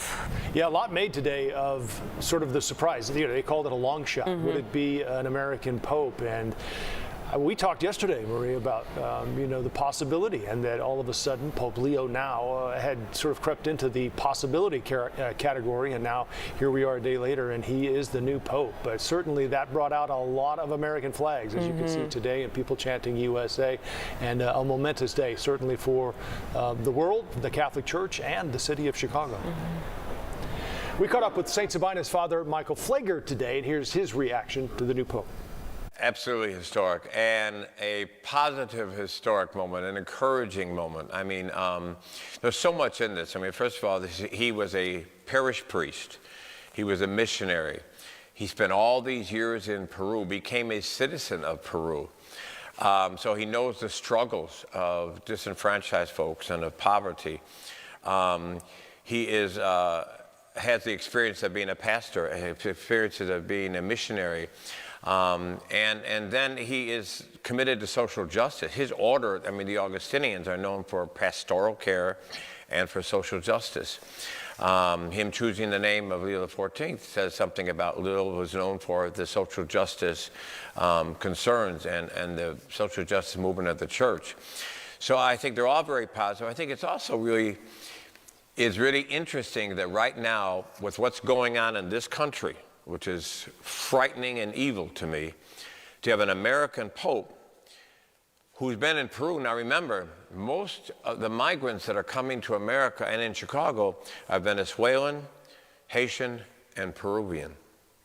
So he's going to understand that whole concern of what's happening to migrants in Chicago and in America right now. Pfleger went on to say that what was at least most important to him is that the Pope Leo is the heart not only of what Pope Francis had, but the heart of all people as well. A tie into that, much was made, I'm thinking specifically of a photo after the passing of Pope Francis of him in his younger years on a bus riding. I don't know if you saw this image. And I mention that because if you weren't necessarily watching closely, you may have stumbled upon this on social media or somewhere else. It really made the rounds. And much was made about seeing an image of who would become Pope amongst the people. And that tie to working for the poor, which many of the faithful do, is so key. But there's something about really that on-the-ground, normal, everyday interaction that certainly earns a lot of respect and hope from the people, from the faithful who are just out in the world, not exalted in such a position, but are encouraged to know that there are connections. You know, he's closer to the ground than at the top of the Vatican. Right, you know? And you hear so much from people we've been interviewing today about his compassion, and I think that goes to your point. I couldn't help but think, as people say, he really is sort of in the same mold of Pope Francis, that in many ways you think of Pope Francis, you think the people's Pope, which was sort of his name, and it sure sounds like Pope Leo is going to be in that same mold, a Pope for the people. Yeah, and elevated to Cardinal by Pope Francis, one of, what was it, 80%? 80%, right. So you see that legacy in place right now. So what does this selection mean for the future of the Catholic Church? The big question a lot of people are talking about today. CBS Chicago investigator Tara Molina is also speaking to experts and professors from across our area on this topic and brings us more. So Tara, the big question I think a lot of people naturally fall to as we talk about the connections is, will Pope Leo XIV be similar in any ways to Pope Francis? Right. I mean, you guys were just talking about this and the legacy, right? And I think it's really interesting and, of course, top of mind for many today. It's why people I talk to use the word continuity continuously to describe this newly elected pope, because they see a continued vision moving forward and so many similarities to Pope Francis. Pope Leo XIV, the first American pope born and raised in the Chicago area. I think it's a surprise to many of us. I'm stunned, and I really didn't expect it to be an American pope. But those we connected with today emphasized, while this is a huge moment for the United States and, of course, Chicago, the new pope has spent a lot of time overseas. He's an international figure of renown. His experience is much more broad and cosmopolitan. Michael Buddy is a professor of Catholic Studies at DePaul and a senior research professor at the Center for World Catholicism and Intercultural Theology. A lot of international, multicultural, multiracial experiences all over the world, and I think that only deepens and broadens the kind of perspective that he's going to bring. Pope Leo, also a citizen of Peru, where he worked for many years. It has really deep ties all over the world, especially in Peru and South America, so continues some of that legacy that began with Pope Francis. Aaron Walsh, a professor at the University of Chicago, steps from where he attended the Catholic Theological Union in the late 70s and early 80s. What direction will the new pope take the church? Labels of progressive and conservative don't map neatly when it comes to the Roman Catholic Church. So I think we'll see how some of his early, his opening words were very much emphasis on peace. But everyone we talked to today said Pope Leo is aligned with his predecessor. I think he'd be seen in continuity with Pope Francis's vision for the larger church. So there was a lot of talk about people thinking, well, we need a course correction. Francis was a little out there for the church, and we need to kind of tack back towards the middle.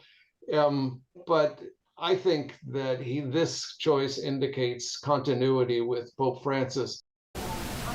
Continuity, again, kind of the word that we heard over and over today. And something else that we heard, it's actually something that Father Flager referenced just a short time ago, the significance of his selection of Leo as his name. That's something that I'm looking into a little bit more closely, and I'll continue to bring you in our later newscasts. Guys, back to you. Tara, I'm wondering, in your travels today and in talking to many of these experts, there are some big questions and issues and potential conflicts within the church, namely, having women as priests. Are there people you talk to who want to see dramatic change one way or the other? You mentioned the progressives, some are more conservative, who want to see a change moving forward. Yeah, it's interesting. People are really touchy about using those words. They say they don't necessarily fit in the context of this conversation when we talk about progressive or conservative. But as far as those topics go, we are bringing those to folks. I don't have answers quite yet on what they see moving forward. I think quite a few people are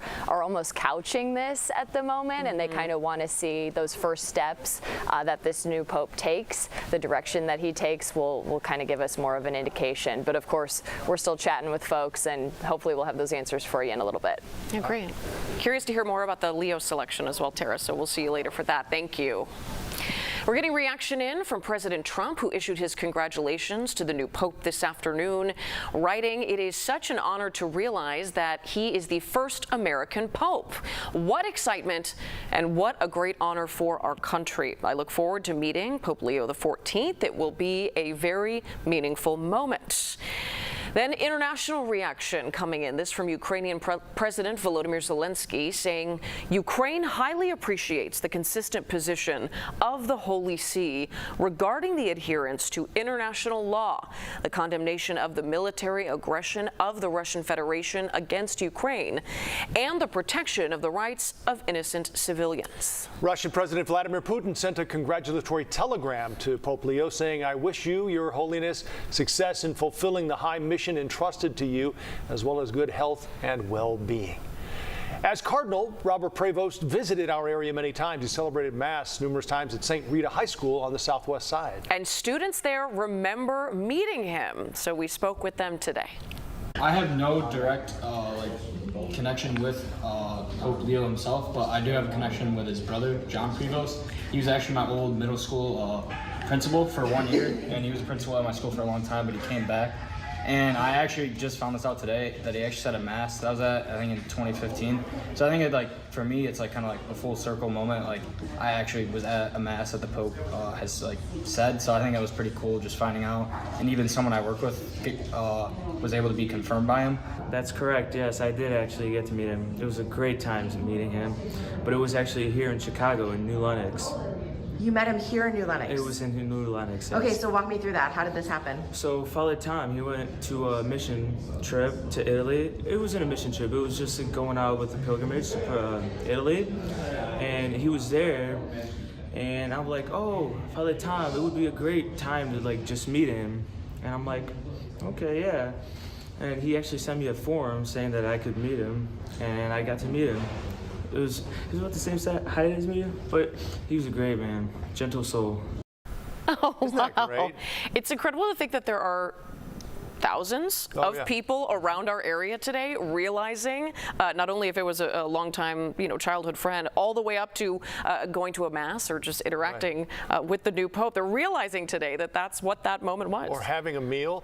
Can you imagine people are now like, wait a minute. I think I have a picture with. Flip back through the photo album, your phone, whatever you need. It's just amazing. Yeah. So I mean, he's seen really as a progressive on many issues and very similar to Pope Francis as we've discussed. And so people now, just as Tara pointed out too, just wondering and waiting to see what he does. But it sounds like he will follow in the path of Francis in many ways. At least for these early hours, that does seem to be the way. And you have to think, the Catholic Church not known for often a lot of surprises in their decisions, and today is one of those. Yeah, earlier on we talked, and I think this was before you had come on, but in my conversation with Cardinal Cupich, he said that we're not electing a replacement. We're electing a successor. Someone to new succeed. chapter. Right, so don't expect some drastic, dramatic changes as a result. But everything we had heard, of course, a lot of rumblings about it might be an African cardinal or even an Italian, and for it to be an American, an interesting selection that we will certainly be learning more about. Yeah. So we just got this brand new video in the Pope being congratulated by the cardinals. This was before leaving the Sistine Chapel. Look at this. And I know that Pope Leo asked that the cardinals stay together again tonight. Of course, right now, what is it? I think it's 10:30. Oh, is it 10:30? Okay. Yeah, so they were going to celebrate with a meal and break some bread and have a little wine and I guess just really, like I said, celebrate this momentous day, really historic in so many ways. Well, to have everyone together and to keep that, it sort of seems fitting that you tie a bow on the experience of this gathering. Well, think too about the camaraderie and what this vote did for everyone involved. It's the first one in quite some time, and many of these cardinals were, as you pointed out, brand new or at least elevated by Pope Francis. So for them, what a communal event that I'm sure brought everyone together. No question. Well, when Pope Leo revealed himself to the world, he was wearing traditional papal robes that you saw, and that was a departure from Pope Francis, who came out in a simple white robe. Pope Leo praised Francis's legacy in his address, and now we're waiting to learn where he will choose to live. Francis decided not to live in the Vatican's Apostolic Palace, instead opting for the humbler Santa Marta guest house. That's where some of the remembrances were during his funeral. Pope Leo will decide his next home, and we will watch for that. I did hear there is an element, even when you talk about this last sort of the last minute nature of this, you have to see if these robes fit you when you become the new Pope. And that's short, in what, the hour, the short amount of time between the decision, sharing it to the world, and going out onto the balcony at St. Peter's. I'm sure they have a tailor. I know, but still, it's quick work. Nearby. Yeah, but that I've heard that played a role in why Pope Francis came out in a more humble. But it also goes back to what he was able to do in that hour before he made the speech in 5 languages, and it was such an impressive speech that everyone's talking about how quickly he put it together. But more reaction rolling in now from our former presidents. Former President Joe Biden has weighed in on this and congratulated Pope Leo on X, saying, "Look at that. Habemus Papam. May God bless Pope Leo XIV of Illinois. Jill and I congratulate him and wish him success. Of Illinois. Yeah, we're seeing that in many, many places. Former President Bush also congratulating, saying we join those praying for the success of Pope Leo XIV as he prepares to lead the Catholic Church, serve the neediest, and share God's love. Former President Obama posting on X as well. This is an historic day for the United States, and we will pray for him as he begins the sacred work of leading the Catholic Church and setting an example for so many, regardless of faith. We want to get back now to our Vince Gerasoli, who's been live at the Vatican for us over the past 2 days. And Vince, is it starting to sink in for you and those around you that you've interacted with? Well, you know, the idea that there's an American Pope, it really gets you jazzed. I don't even think you need to be Catholic to get excited over the fact that there's an American Pope, someone who is going to lead the faithful through difficult times in their lives, try to bring countries together. You know, it's my job to go into that piazza and then tell you what all the throngs of people are thinking as they're waiting to find out who the next pope is going to be. You know, the white smoke came out, I ran into the piazza and I was there shoulder to shoulder with everyone. And the moment really, I have to say, defied words. We've been saying, oh, it was exciting, it was exuberant, but it was almost like a feeling I couldn't describe. It was something like hope. People wanting to know what was next. What would this hope be? What could it do for the world? What problems could it solve? What peace could one man bring to them? And I think that's what I was feeling in the crowd. And then it was announced, oh, we have a new pope, and it's Pope Leo XIV. And all of a sudden, people are going, who is this person? Because his name wasn't on the tip of everyone's tongue. And then, you know, everybody's using their phones, and they're saying, oh, it's the American. Oh, it's somebody from Chicago. And all of a sudden, you could see people were reacting and saying, look, perhaps there was a deeper message to this choice.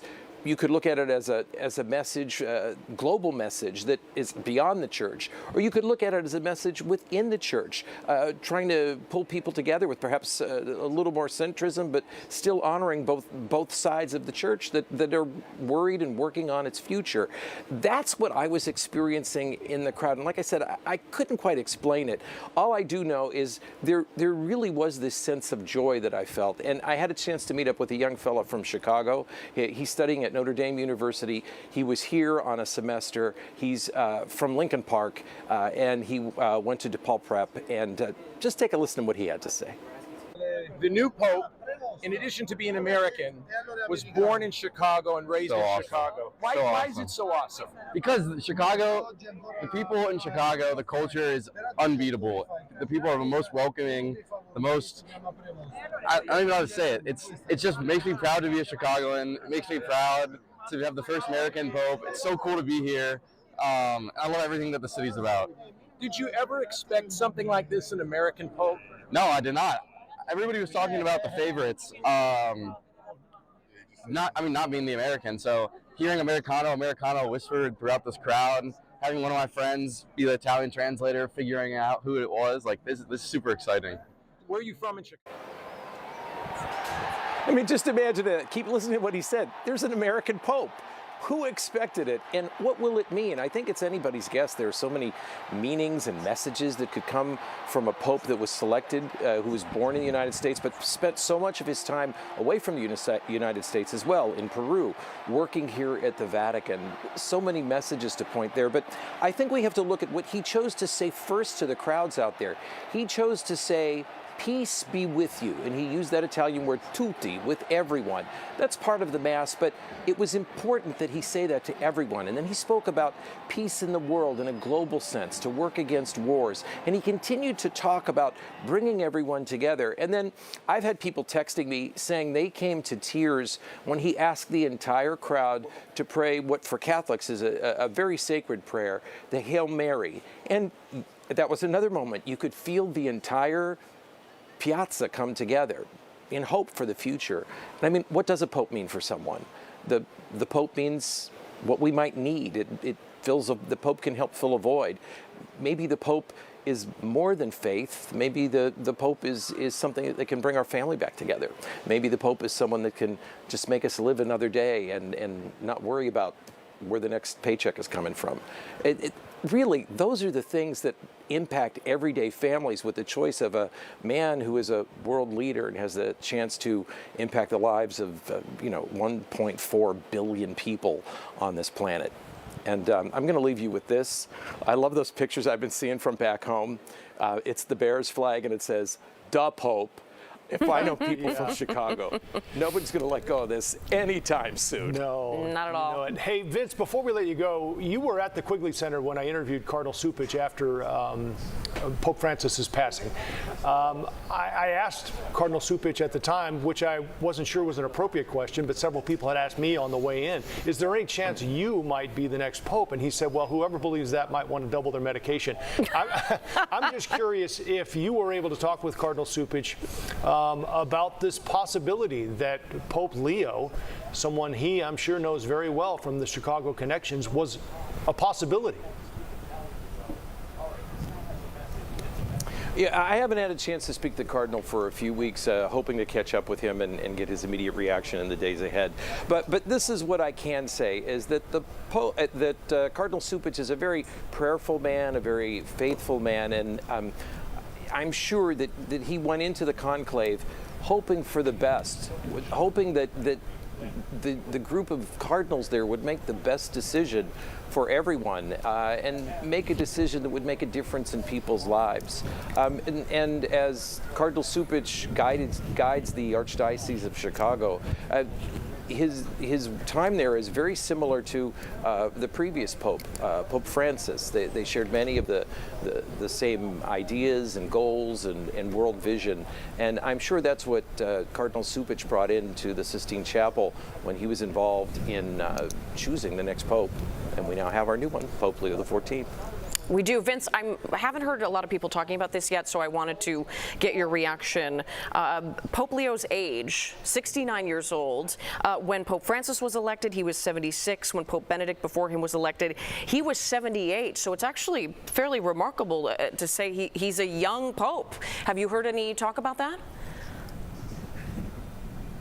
Well, just think about it this way, Marie. He is 69. He could be Pope for 20 years. Right. I mean, he could be healthy enough to serve to almost 90. And so he can have a significant impact on the future of the church. And people have been mentioning that. Vatican watchers have been talking about that. Mm-hmm. And I don't think it can be denied that that was a factor that the cardinals were considering when they selected him. Perhaps they feel they need this stability right now, someone who can bring a vision that can be lasting for a long time to help grow the church, but also to help keep it stable. What do you see as the biggest challenges for Pope Leo moving forward? Oh, well, you know, let's just look in the United States, where we know that there is a significant divide between progressive Catholics and more traditional Catholics. And I'm only speaking of the United States right now, so what can the Pope do in those instances? The Pope can figure out a way to bring those types of Catholics together. On a global scale, we just have to listen to his words today. He was talking about ending wars, working toward peace. And some of the things I was saying before, being accepting, welcoming people into the church of all backgrounds. And there's a way to do that and still be this centrist that some people say he may be. I think what's important is that he is someone whose background is known, and it shouldn't be that difficult for us, you know, once we get to read a little bit more and talk more with the people that he has been around, it shouldn't be that difficult for us to find out what his papacy will be like. Well, Vince, your insight and perspective and knowledge has really been invaluable. Thank you so much for the time. We'll be in touch very soon. Take care. You get some sleep. I know it's been a long day and night for you. Thank you, Vince. CBS News' Tina Kraus also at the Vatican for us, and she was there the moment that the world learned there was a new pope. The suspense is over. White smoke billowed out of the chimney atop the Sistine Chapel, signaling there is a new pope. The crowd in St. Peter's Square erupted in excitement. For the first time, an American has been chosen. The Cardinals elected Chicago native Cardinal Robert Prevost. He holds dual citizenship with Peru and speaks Spanish. He's seen overall as a centrist. On some key social issues, he's viewed as progressive. He has long embraced marginalized groups, a lot like the late Pope Francis, who championed migrants and the poor. The church has a father again, and that gives me great joy. The papal name he chose, Leo XIV. This was the largest conclave ever, with 133 cardinals participating from 70 countries, the vast majority appointed by Pope Francis. Ahead of the conclave, a CBS News poll found a majority of U.S. Catholics wanted the next pontiff to continue the teachings of Pope Francis, but more than a third hoped for someone more conservative, while 21% wanted someone more progressive. Our thanks to Tina Kraus. While we officially have a new pope, we are getting reaction from some local dignitaries. We hope to bring that to you in just a few minutes, including Mayor Brandon Johnson, as well as our Governor J.B. Pritzker. And some young dignitaries. Yes. Should we go to them now? Some kid cardinals pretending to elect their own pope. This was quite a story on Tuesday. Our Noel Brennan visited Our Lady of Mount Carmel Academy in Lakeview, where the students held a mock conclave. And Noel, you went back today to get some reaction from the kids, and you've been impressed with how seriously they took this whole thing. Yeah, from the very beginning, Joe. I'll take you back to Tuesday. This was incredible to watch these 1st through 4th graders take part in this mock conclave, and they dressed the part as well. Take a look.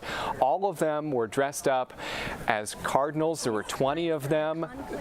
The school spared no effort. They even had kids dressed up as a Swiss Guard there. They went through the voting process just like they do at the Sistine Chapel.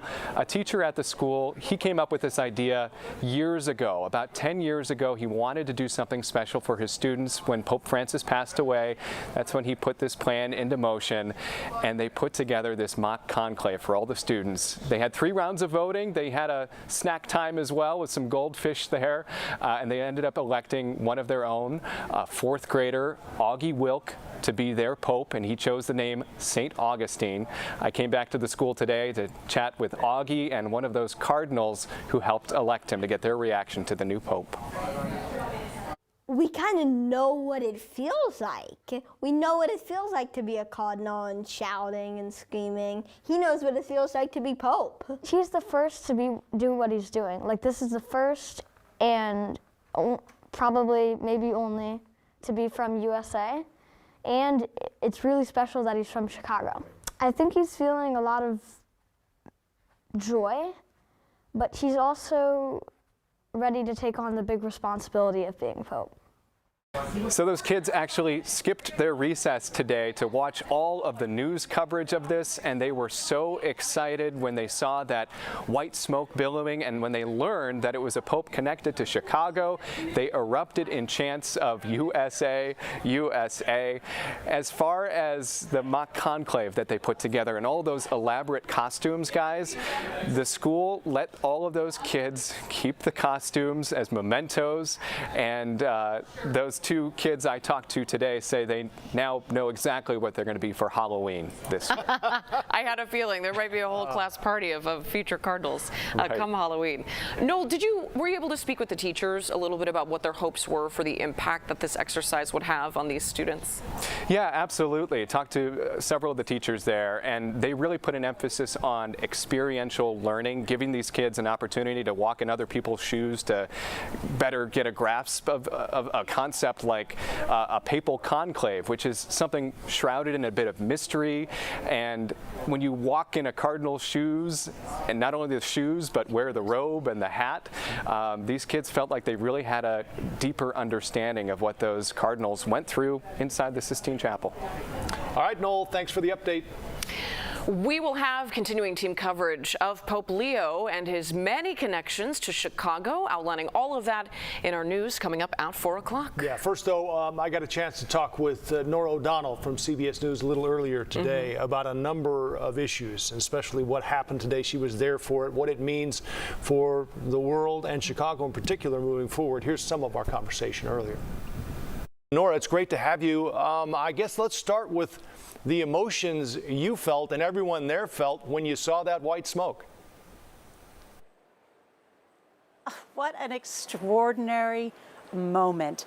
I mean, St. Peter's Square was packed with tens of thousands of people. And when we saw the white smoke, we thought, oh my goodness, just 4 votes. There is unity in the Catholic Church. Who could it be? Would it be a conventional choice or would it be a surprise choice? And then an hour later, when he appeared on the loggia of St. Peter's Basilica, and we realized, and they said, Robert Francis Prevost. Someone has video of my face and you will not believe it, the shock.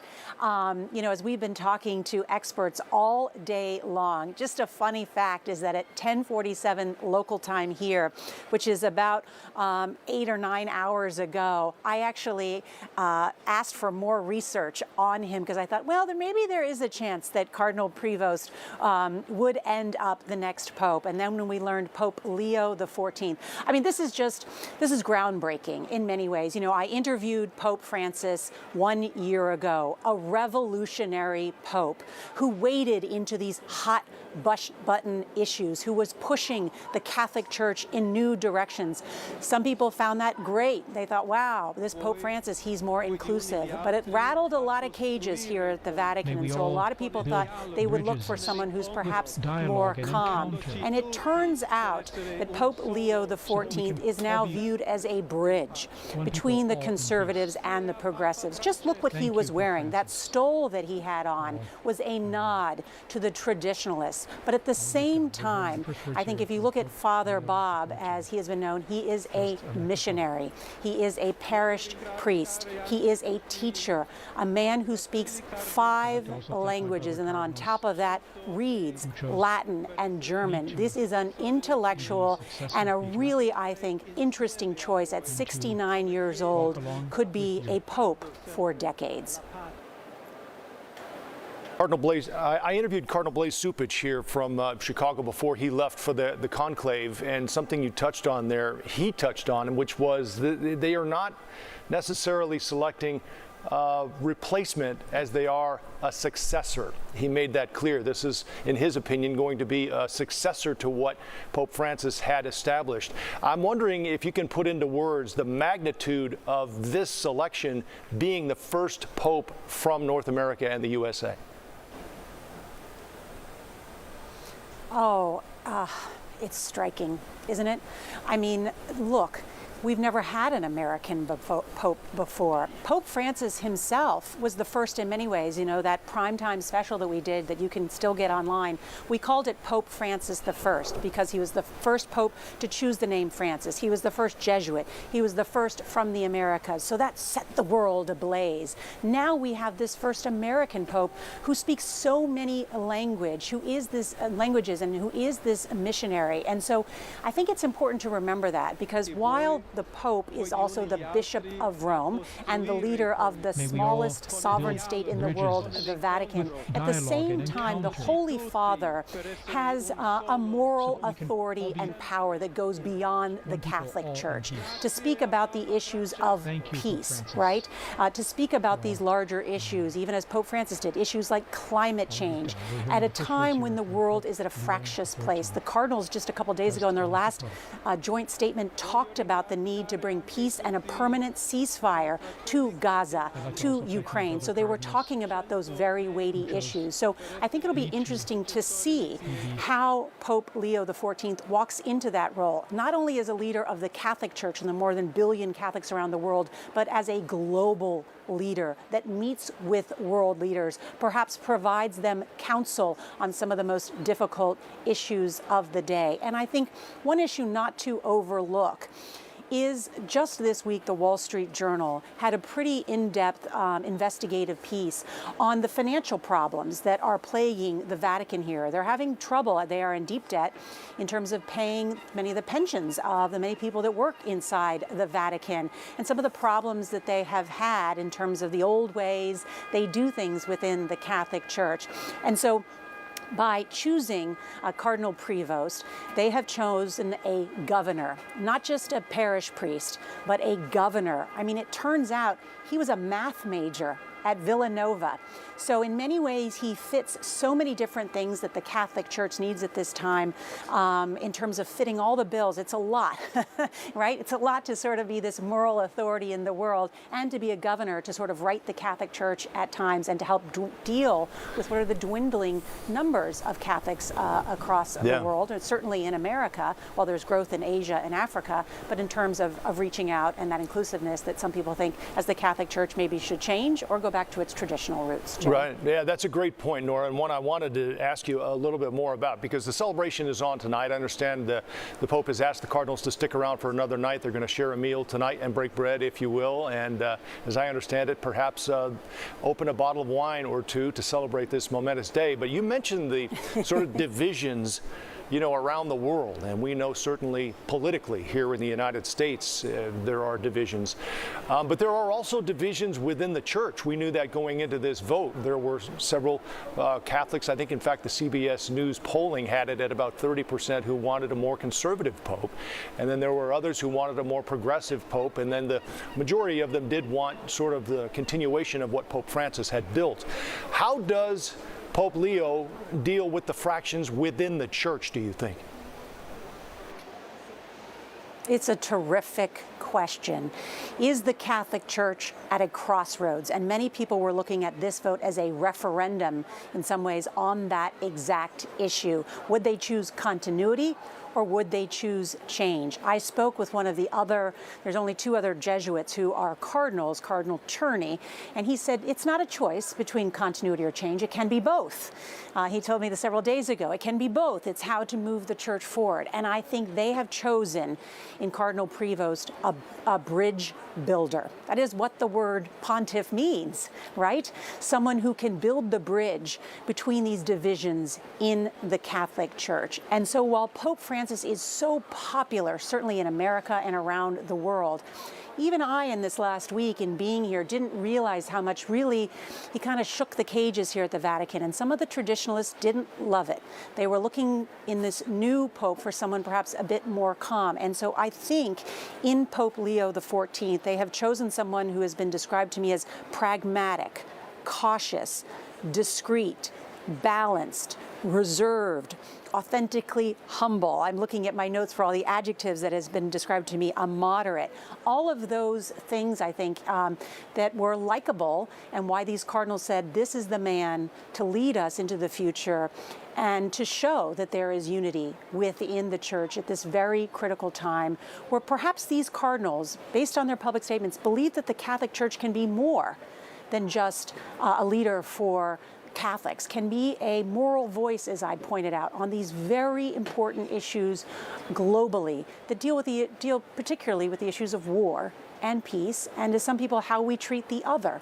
Empathy towards the poor, the marginalized, those on the periphery, and certainly as the issue of immigration and migrants has not only been a topic around the world, but is, of course, as you know, is a big topic back at home in America.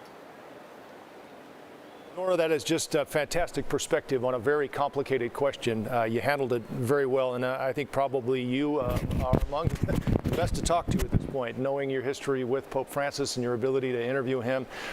It's great to see you, Nora. Thank you again for the insight and the perspective there right on the ground. Take care. Thank you. And I can only imagine Chicago, congratulations. Just really, really fascinating. Your coverage has been spectacular all day. Thank you. Thank you very much, Nora, and thanks for adding to it.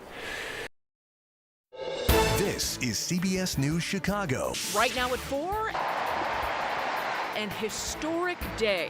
Chicago-born Robert Prevost is the new pope, becoming the first American pope ever. Sancti Apostoli Petrus et Paulus. The news starts right now. Cardinal Robert Prevost, now Pope Leo XIV, a dual citizen of the U.S. and Peru, spent his career ministering in Peru. His first words, peace be with you. There is so much to go through on his life, his new role as the leader of the Roman Catholic Church, and that's what's ahead for us here. We have team coverage from the Pope, people who knew the Pope as a child and where he went to school, all the way to the house that he grew up in Dalton. But we begin in Rome with a live look look at the Vatican, where history was made today, a day the world will remember and a day Chicago will never forget. Bradley Blackburn was there as the new Pope was introduced. Joe and Marie, the joy here at the Vatican was universal as we watched a 69-year-old American from Chicago become the leader of a church with 2,000 years of history. This conclave was decided in just 2 days when the world got the news with that puff of white smoke. White smoke billowed from the Sistine Chapel, a signal the Cardinals had elected a new pope. The crowd in St. Peter's Square erupted in cheers, then waited in suspense for the announcement. Habemus Papam. Habemus Papam, we have a pope, and the world's first look at the new pontiff. Emerging from St. Peter's Basilica, Robert Prevost becomes the first American pope in history, taking the name Leo XIV. His first words, "Peace be with you all." La pace sia con tutti voi. Prevost is seen as a progressive on many social issues. Overall, he's viewed as a centrist. Like Pope Francis, Prevost has spent time embracing marginalized groups like the poor. He has dual citizenship between the U.S. and Peru, where he served for years. This is an extraordinary moment for American Catholics, seeing Leo XIV on the balcony, the first pope born in the United States, who is now spiritual leader for nearly 1.5 billion people. He's the least American. I mean, that's, I think, what made him electable. As crowds rushed into the square, a surge of emotion caught up with Tammy Harper. It's just everything. Once in a lifetime. It is a once in a lifetime, and for us to be here in this moment. Just so blessed and grateful. For the crowds watching and waiting, it was a once-in-a-lifetime thrill. What are you hoping for in the man that comes out on that balcony? Peace, kindness, humanity. In the seconds before the white smoke, a baby bird tested its legs next to the chimney, a classic symbol of rebirth as the Catholic Church begins a new chapter. Here in Rome, the new pope is also known as the Latin Yankee. He is an American, but undoubtedly a man of the world. And now, Joe and Marie, the whole globe is watching where he will lead this church. All right, thanks to Bradley for that coverage. You know, this is such a big story for us here. Even non-Catholics seem to be very excited with the idea of having this leader of the biggest religion in the world to come from Chicago. Yeah, our Sabrina Franza has been talking with folks who knew the Pope when he was known as Robert Prevost, Father Bob.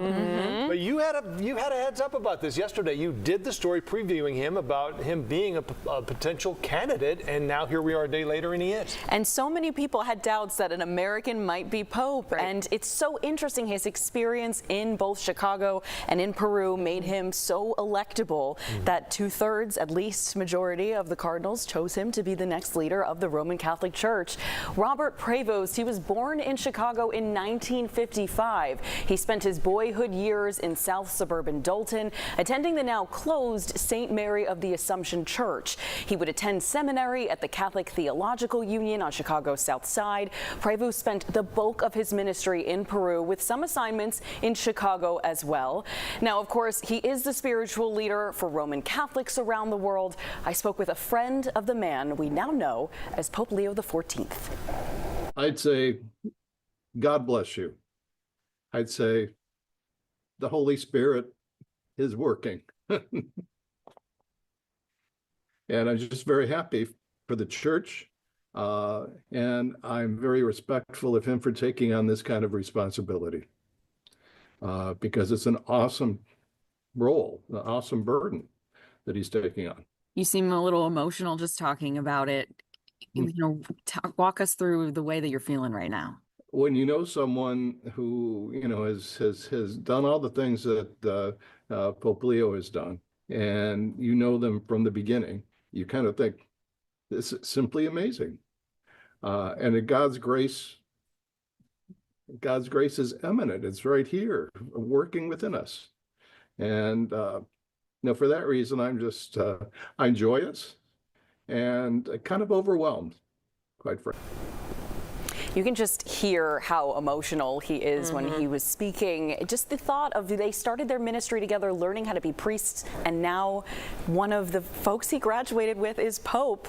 It's remarkable. And coming up at 4:30, we were actually talking to one of his former neighbors who details what it was like growing up down the street from now Pope Leo, and what it was like to play Red Robin as they were young together. So just remarkable stories we're hearing from all over our city.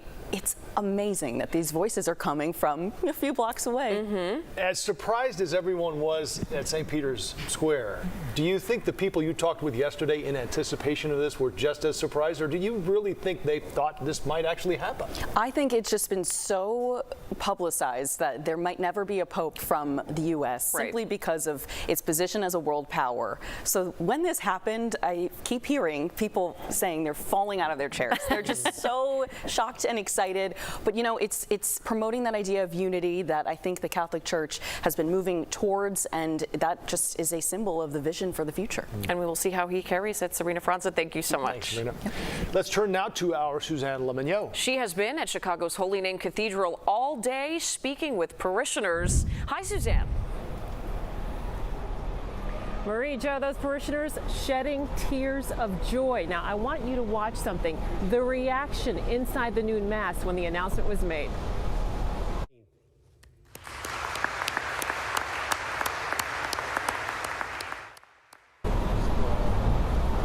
That moment, one of shock for many here as it sank in that the new pontiff was not only American, but Chicagoan Cardinal Robert Prevost, now known as Pope Leo XIV. Many were overcome with emotion. You've got tears in your eyes. I see a tear streaming down your cheek. Tears of joy. Tears of joy. Yes. And when you heard he's from Chicago? Well, that's just like the cherry on top. That's very special. I think it's a wonderful, wonderful global moment. And we just learned some breaking news, I should say, that tomorrow morning at 8 o'clock, a massive Thanksgiving is going to be held right here at Holy Name Cathedral for Pope Leo XIV. At Holy Name Cathedral, Suzanne Lemignot, CBS News, Chicago. Thanks, Suzanne. Joining us now is Father Greg Sakowicz from Holy Name. Father, thank you for being with us. No doubt you'll likely be a part of the service tomorrow. Is that correct? I will be there bright and early. In fact, I was supposed to be the presider, but I'm not sure if I'm going to be the presider or somebody else. But like everyone you've interviewed, Marie and Joe, I'm in total shock. Wow. And interesting that he would have been one of my top 10 picks, but I thought it'll never be an American, let alone from Chicago, because we have three from Chicago, Cardinal Supich, Cardinal Wilton Gregory, and Cardinal Robert Prevost. I thought it won't happen. And people have been asking me, how did I find out? Well, I found out about the white smoke before the 12 o'clock Mass, as I was getting ready for the 12 o'clock Mass, and ironically, as it was announced with the white smoke, with the billowing smoke, the sun came out in Chicago. But I did not know who it was, so during the 12 o'clock Mass, as we pray for our new Holy Father, we don't know who it is. And then during Holy Communion, as I'm distributing the body of Christ, Owen whispered to me, the new Pope is Cardinal Robert Prevost.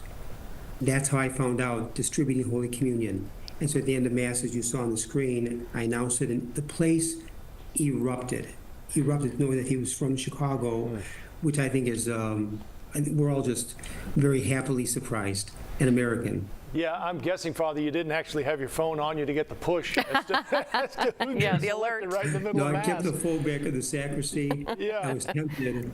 It was given to me quickly. It's very interesting, that is, in hindsight, his being named Pope in some ways doesn't surprise me, because he was named by Pope Francis to have this dicastery that is involved in naming new bishops. Right. So he was very well known by the other cardinals.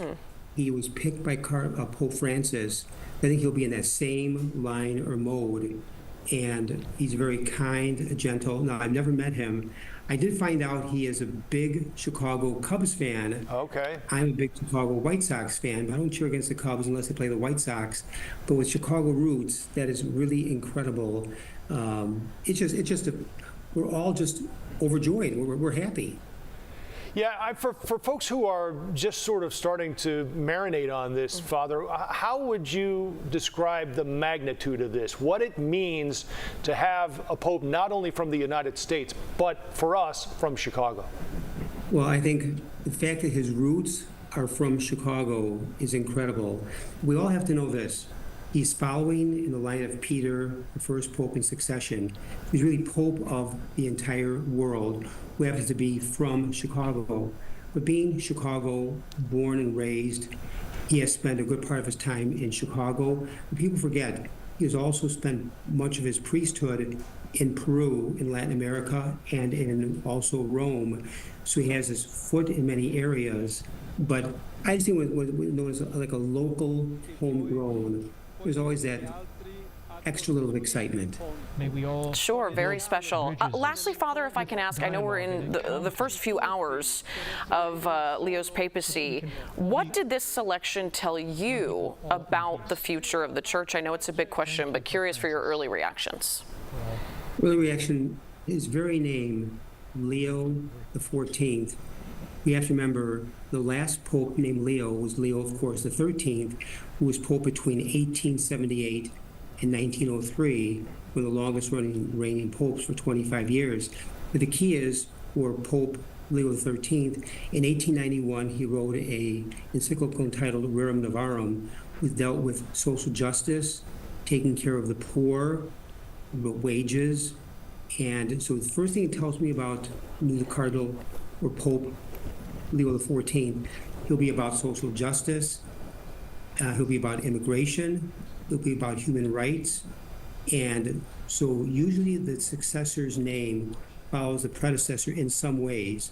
So those are kind of my early thoughts on why Leo XIV and what I think his papacy will lead moving forward. Well, speaking of where it leads, considering how much Chicago means to him and how much Peru means to him, it's probably not out of the question to think there will be visits to both of those areas, correct? I'd be surprised if there were not. I think it also the very fact that Pope Leo XIV was head of that dicastery for many bishops. Another member of that committee was our own Cardinal Blaise Subich. They would meet monthly in Rome. They're good friends. So I'm really sure that Cardinal Subich will personally invite the new Pope Leo XIV to come to Chicago and Holy Name Cathedral. What a visit to plan and think about sometime in the future. Father Greg Sakowicz from Holy Name, thank you so much for your time and your insight. Thanks, Father. Thank you very much to both of you. God bless. So what does all this mean for the future of the Catholic Church? CBS News Chicago investigator Tara Molina spent the day talking with some experts. And Tara, you've been looking into the significance of the name he chose. I sure have. I think the father just, stole a little bit of my thunder, though. He described it so beautifully and wonderfully, but you guys are going to hear more from experts right now, something that a couple people brought up with me in the conversations that we've had so far today. Pope Leo had a significant impact socially from 1878 to 1903. Pope Leo XIII, that is, and they say Pope Leo XIV's name change likely means much more. Pope Leo XIV, the first American pope born and raised in the Chicago area. I connected with professors and experts across Chicago today, and one of the interesting points that kept coming up, again, the new pope's name choice. Bill Kavanaugh is director of the Center for World Catholicism and Intercultural Theology. Aaron Walsh is a professor at the University of Chicago, steps from where our pope attended Catholic Theological Union in the late 70s and early 80s. Here's what they had to share on this name choice. Might indicate that Catholic social thought is really important. His choice of Pope Leo XIV is significant, going back to the last Pope Leo XIII, who was in, within the last century, was very important in terms of social justice and workers' rights, and sort of bringing the Roman Catholic Church into the modern world at the beginning of the 20th, end of the 19th century. We talk about Catholic social thought and the significance there, and of course with this selection of name, I'm told there's also a focus on economic justice, focusing on the common good, human dignity, even the environment. Guys? Lots to learn. Tara Molina in our newsroom, thank you. As as a cardinal, Robert Prevost visited our area many times, and we're hearing about that today. He celebrated Mass at St. Rita High School on the southwest side often enough that students there remember meeting him very clearly. We got the reaction from them today. I have no direct connection with Pope Leo himself, but I do have a connection with his brother, John Prevost. He was actually my old middle school principal for 1 year, and he was a principal at my school for a long time, but he came back. And I actually just found this out today that he actually said a Mass. That was at, I think, in 2015. So I think for me, it's kind of a full circle moment.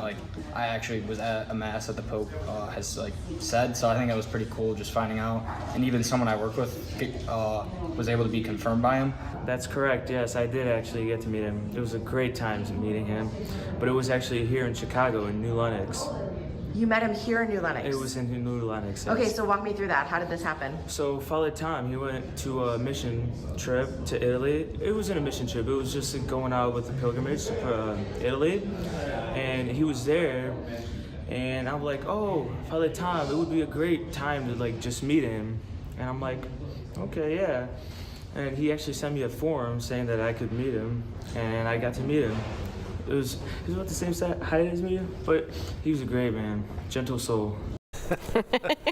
Little height check on the new Pope exactly. there. Well, we officially now have a new Pope. Some local students had fun this week. They were pretending to elect their own Pope. Yes, you may have seen the story on Tuesday. Arnold Brennan visited Our Lady of Mount Carmel Academy in Lakeview, where those students held a mock conclave. He went back today to get reaction from the kids. Noel, I'm sure they were also buzzing with excitement. It was electric inside that school today, Marie. Absolutely. This mock conclave, as we mentioned, took place on Tuesday. It was a sight to see.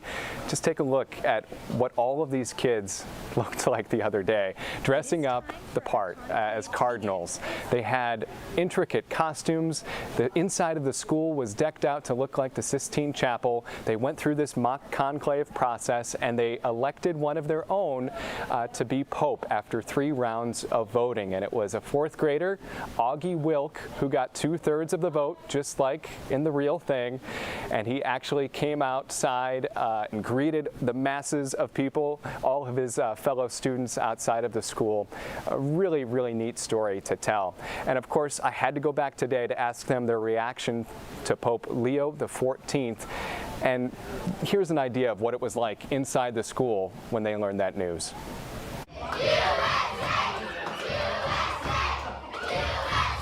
We were all screaming, USA, USA. And if you had a flag, it would be immediately swiped from you. Yeah. I was holding up a flag in the air so no one could grab it. So absolutely exciting for all of those kids. And I asked them what it might be like if Pope Leo XIV made a trip back to Chicago. It would be incredible. That'd be amazing, but I think he's focused on, I'm the new Pope versus I need to go visit Chicago. So back to that mock conclave, the teachers at the school, they put in long, long hours to get every intricate detail just perfect. They spent all weekend and Monday, late into the night, working to make that inside of the school look like the Sistine Chapel. And, you know, one of the teachers guys told me that the goal of this was to make sure these kids, of course, understood a little bit more about the conclave, but also to give them some core memories. And they said that they're hopeful that these kids, when they have grandkids, will be able to tell them about this experience of the mock conclave at their school. Yeah, memory making for sure. Yeah, they didn't miss a detail. No, they didn't. Thank you so much, Noel. Sure.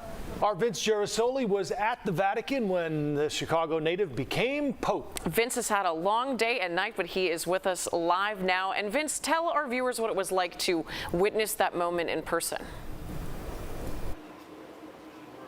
You know, I'm going to be honest, I got teary. Just to be a part of history, first of all, but to also be part of just such a hopeful moment. I mean, there were 100,000 people gathered in St. Peter's Square, the avenues leading up to it, and they all were there for one purpose, to unite behind a person, a faith, an idea that brings people together and has us there for one another, for our brothers and sisters. That was really something extra special. And I don't think I'm going to forget that feeling anytime soon. I'm not going to forget how I felt also, and I'm sure you feel the same way, when we heard that there's an American Pope. And guess what? He was born in Dalton and raised in Dalton, went to St. Mary the Assumption. I mean, we've got a Pope from Chicago, and that's really nifty, and that's really cool. And among the prestigious universities and institutions where he studied, he also studied in Hyde Park at the Catholic Theological Union. And those ties to Chicago are important, but we also have to say that he spent a good portion of his career away from the city of Chicago, specifically in Latin America and in Peru, working really with the poorest of the poor. And that really opens a window into what his worldview is and what his views are as a Catholic, and probably what his views will be as the pontiff, as the person who leads the church forward. Just an idea of the person he is. He speaks 5 languages. When he stepped out in front of St. Peter's today on the balcony, he spoke 3. He spoke Latin, he spoke Italian, and he also spoke Spanish. In fact, a lot of the cardinals who come from Latin-speaking countries were known to say, he's one of us. That's extremely important. You know, the Pope has to be an administrator, so let's take a look at his job as an administrator. He was made a cardinal in 2023.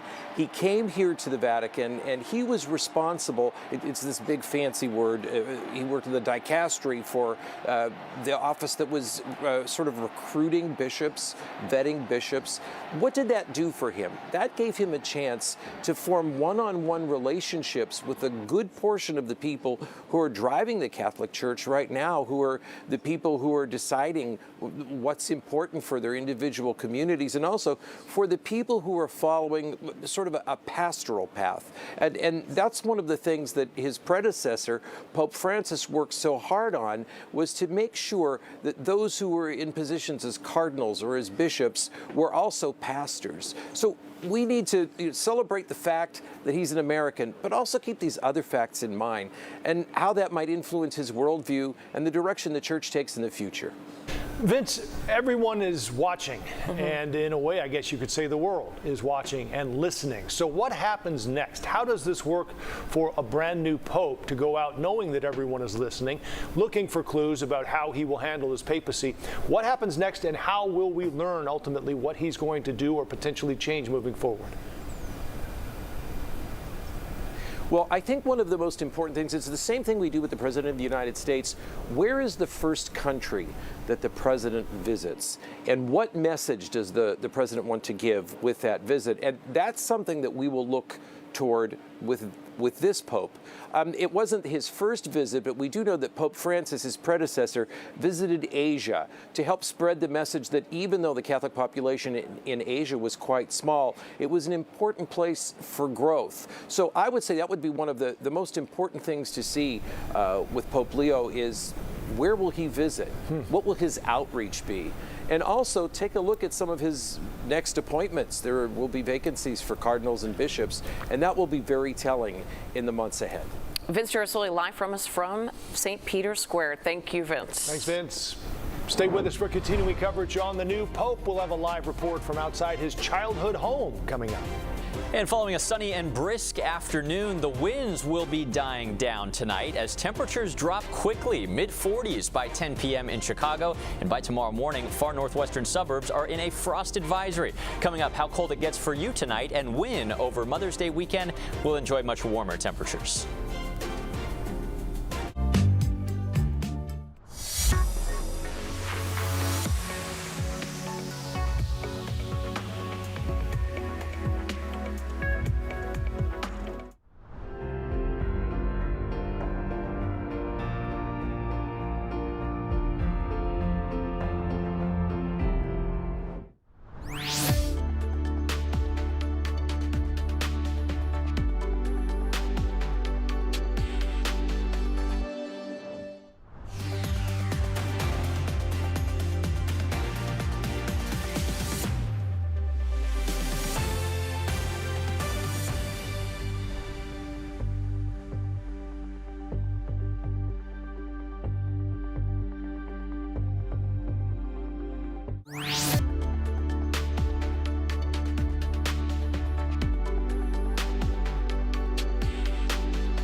We are marking an historic moment for the city today. A Chicago-born cardinal who grew up in Dalton is the new pope. Yeah, right now our Sarah Maki is live outside the Pope's childhood home in Dalton. Last time we talked with you, Sarah, a lot of folks hadn't either discovered it or been there. Has that changed since then?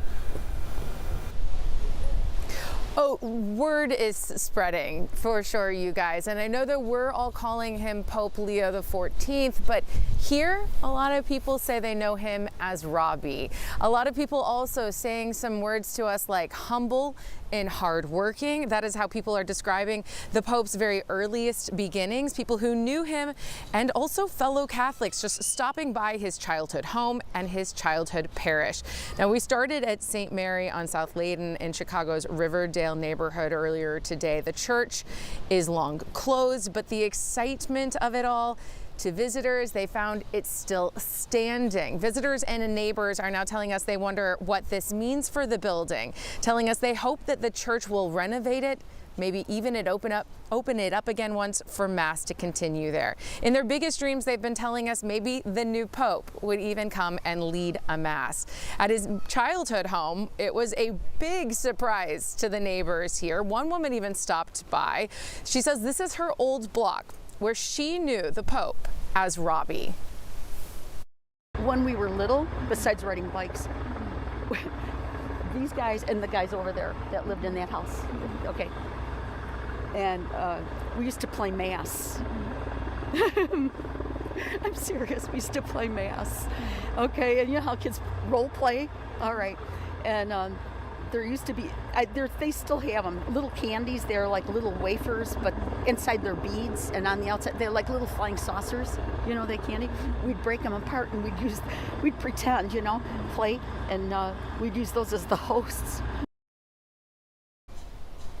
Being that they used to play Mask, we asked that woman, Holly, if she ever thought that this day would come. She said, knowing that little boy, it's hard to imagine. Of course, but as somebody who believes in the faith and has a lot of spirit, she said he always had that sort of spirit around him. You are looking at some pictures of him in his elementary years as well. Another big question that we've been hearing from a lot of people is what happens next to this area? This home is empty, that church still standing, though unused. They think this could bring a lot of attention, a lot of visitors from around the world to Dalton. One person even describing it maybe as a gift from God to Dalton. So only time will tell you guys. But live from Dalton, Sarah Maki, CBS News Chicago. A lot of proud folks there for sure in Dalton. No question. Thanks, Sarah.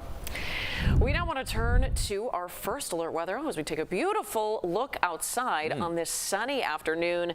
Meteorologist David Yeomans is with us. David, a little brisk today, but that sun really made up for it. A beautiful day for such exciting news for the city of Chicago. Here we are live atop the Willis Tower looking toward the south and southwest. Now, it has been a cool day, and heads up, it's going to be a cold night outside of Chicago. Rural frost is expected with a frost advisory northwest of the city. This weekend, warmer, mainly dry weather, too high temperatures in the 70s, but we do want to give you a heads up that late Saturday we're picking up on a backdoor cold front coming in off the lake. That will cause afternoon temperatures on Saturday to drop fairly quickly in the city.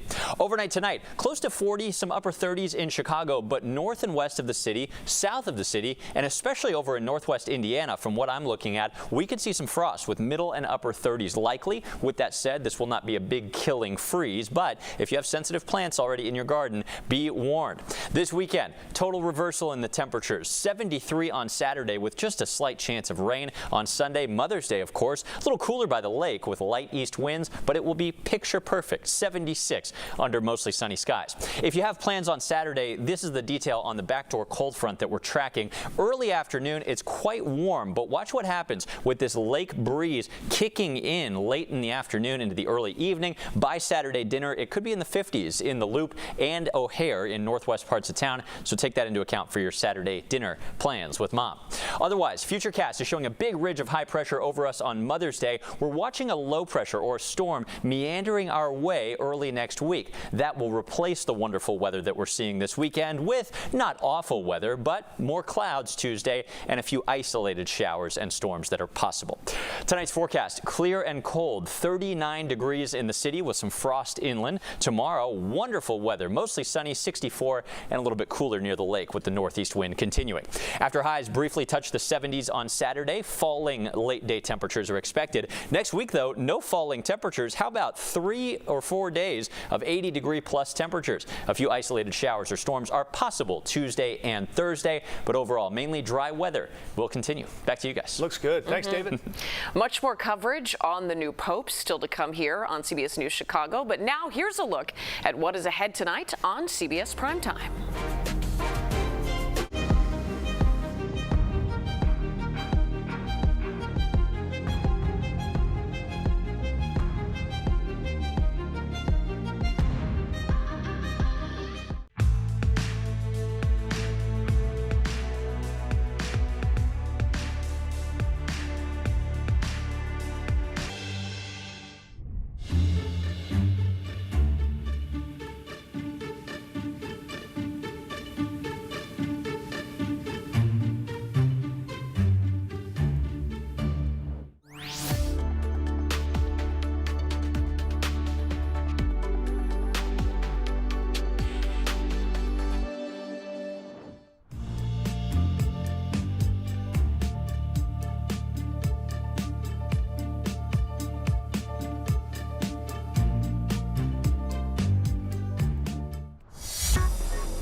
In today's Money Watch, Bill Gates sits down with Tony DeCopel from CBS Mornings and makes some big news during an exclusive interview. The Microsoft billionaire plans to give away 99% of his wealth and will shut down his charitable foundation by 2045. All that cash, some $200 billion, will help improve the health of children around the world.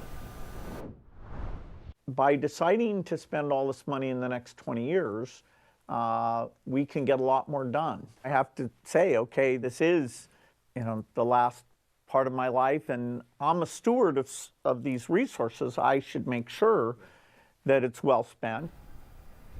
To car news now, Ford raising the prices on 3 models that are made in Mexico, at least in part due to higher import tariffs.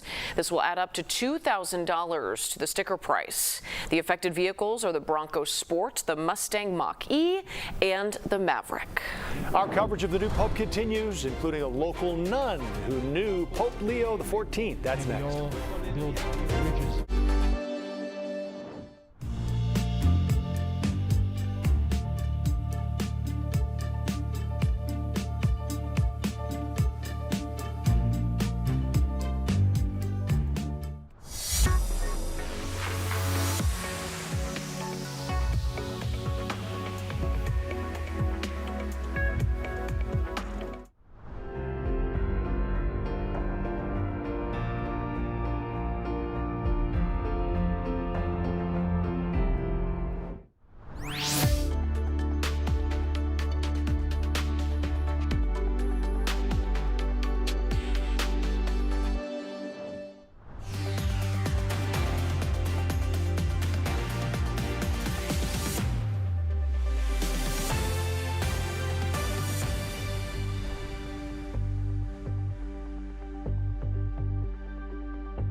Immediate chills. Yeah, chills. This is such an incredible experience. Very surprised, very shocked. Surprise, excitement, and joy. The Catholic world, with more than 1 billion followers, has a new leader. For the first time, he is from America. And to top it all off, he's from Chicago.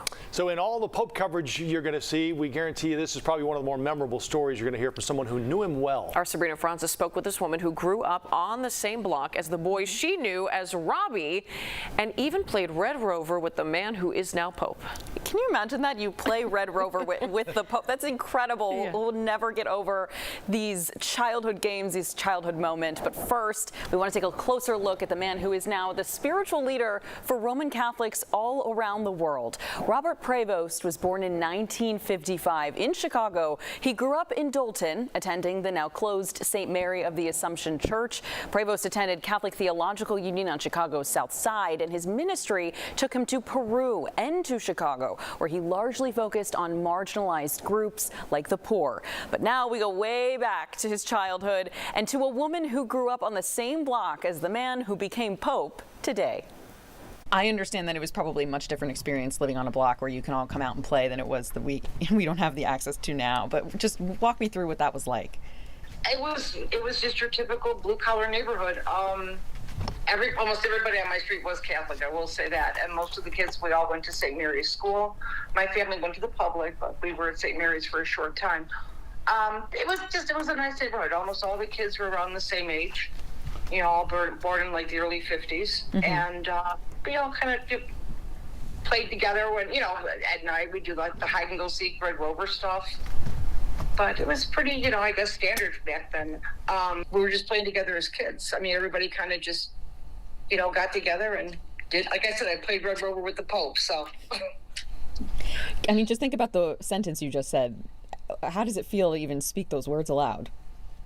Weird. It's that feels very strange, because I know when I learned that he was cardinal a few years ago, it's like, as I was reading the Chicago Catholic at church and I see, Robert Prevost, I'm like, that name sounds, Robbie Prevost. It's, oh my goodness. And I recognized him, believe it or not. And I couldn't believe he was a cardinal, because that was just 2 years ago, I believe. And then to learn that he is Pope is unbelievable. It's just unreal to think that I know someone who's the Pope.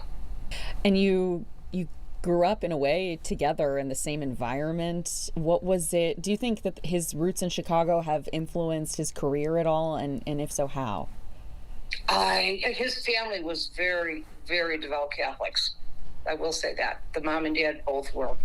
I mean, they were, they never missed church, and they were very active within our parish. His mom was like a member of the Altar and Rosary Society, and they were lectors in the church. Very active, very devout Catholic family. Mm-hmm. If you could, I guess is the hometown message, if you could send a message to Pope Leo or Robert, what would you tell him in this moment? I would just say that I am extremely proud to have known of him.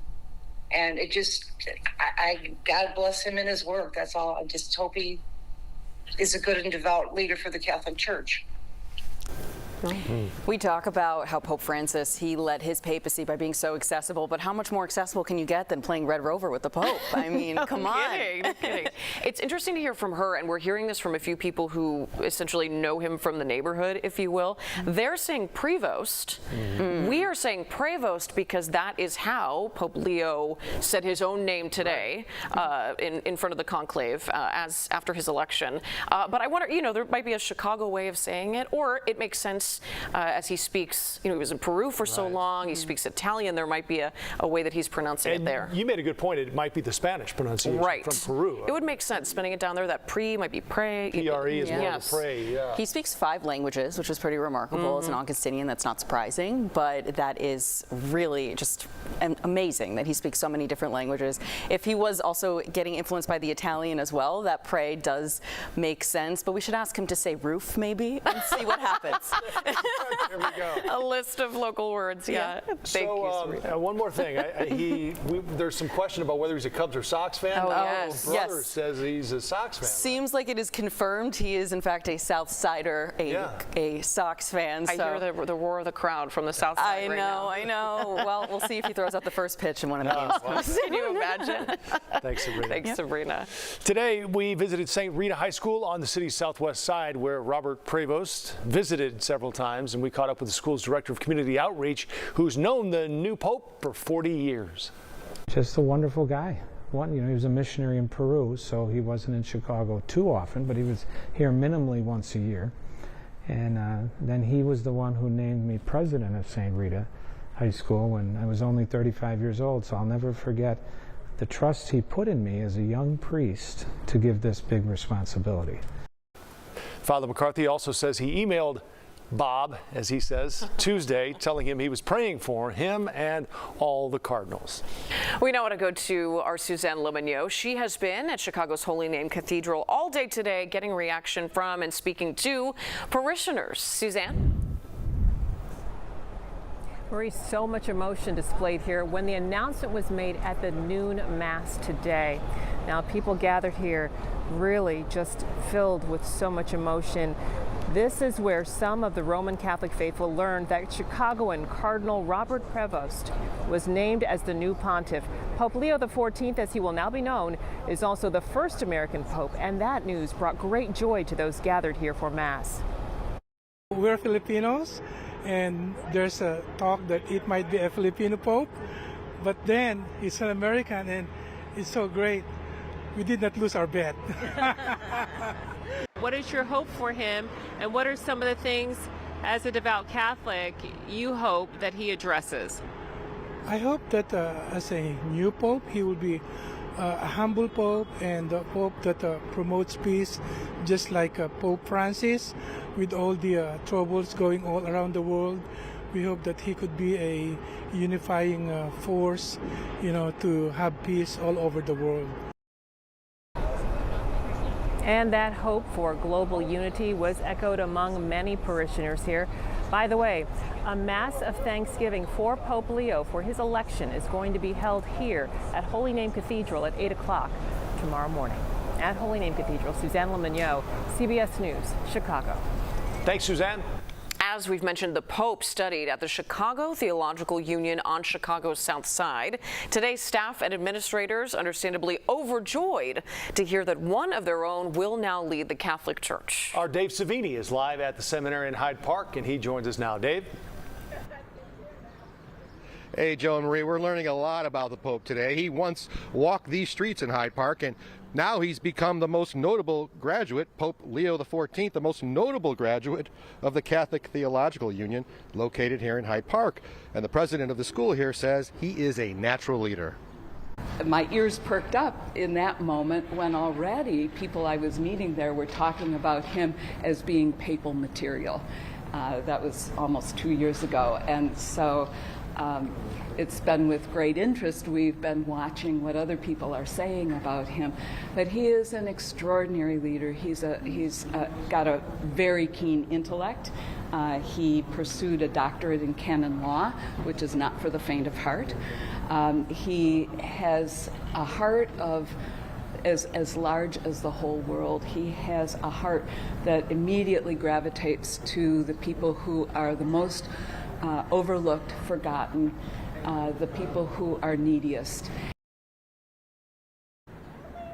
I also talked to his roommate who lived with him for 10 years in Peru. He said he was a good roommate and he actually could cook really well. His favorite thing to cook was pizza. I'm still trying to find out whether it was a deep dish or thin crust. I think they're indicating thin crust, and there might be some controversy over here about what team he rooted for, because his roommate from Peru said he was a Cubs fan. Wow, there wow. You guys. Oh boy, okay, we're gonna have to. Deep dish or thin crust. I mean, there's so much we need to know. It is funny to have these anecdotes, Dave, like that one, just so saying that he was a good roommate. You know, yeah, to think about the Pope. Is it? Yeah, great. like I was like. I was like, did he snore? Was he snoring? No, it was a lot of fun talking to this guy. I bet. Sure. Thanks, Dave. I'm going to have that interview coming up at 5, by the way, with his buddy. Good. Great. See you then. Thanks. Another special moment from today that we wanted to show you. This is video of the Cardinals congratulating the new Pope, Pope Leo, before he left the Sistine Chapel. Be sure to stay with us all evening here on CBS News Chicago. Our team coverage of Pope Leo and his ties to Chicago continues at 5.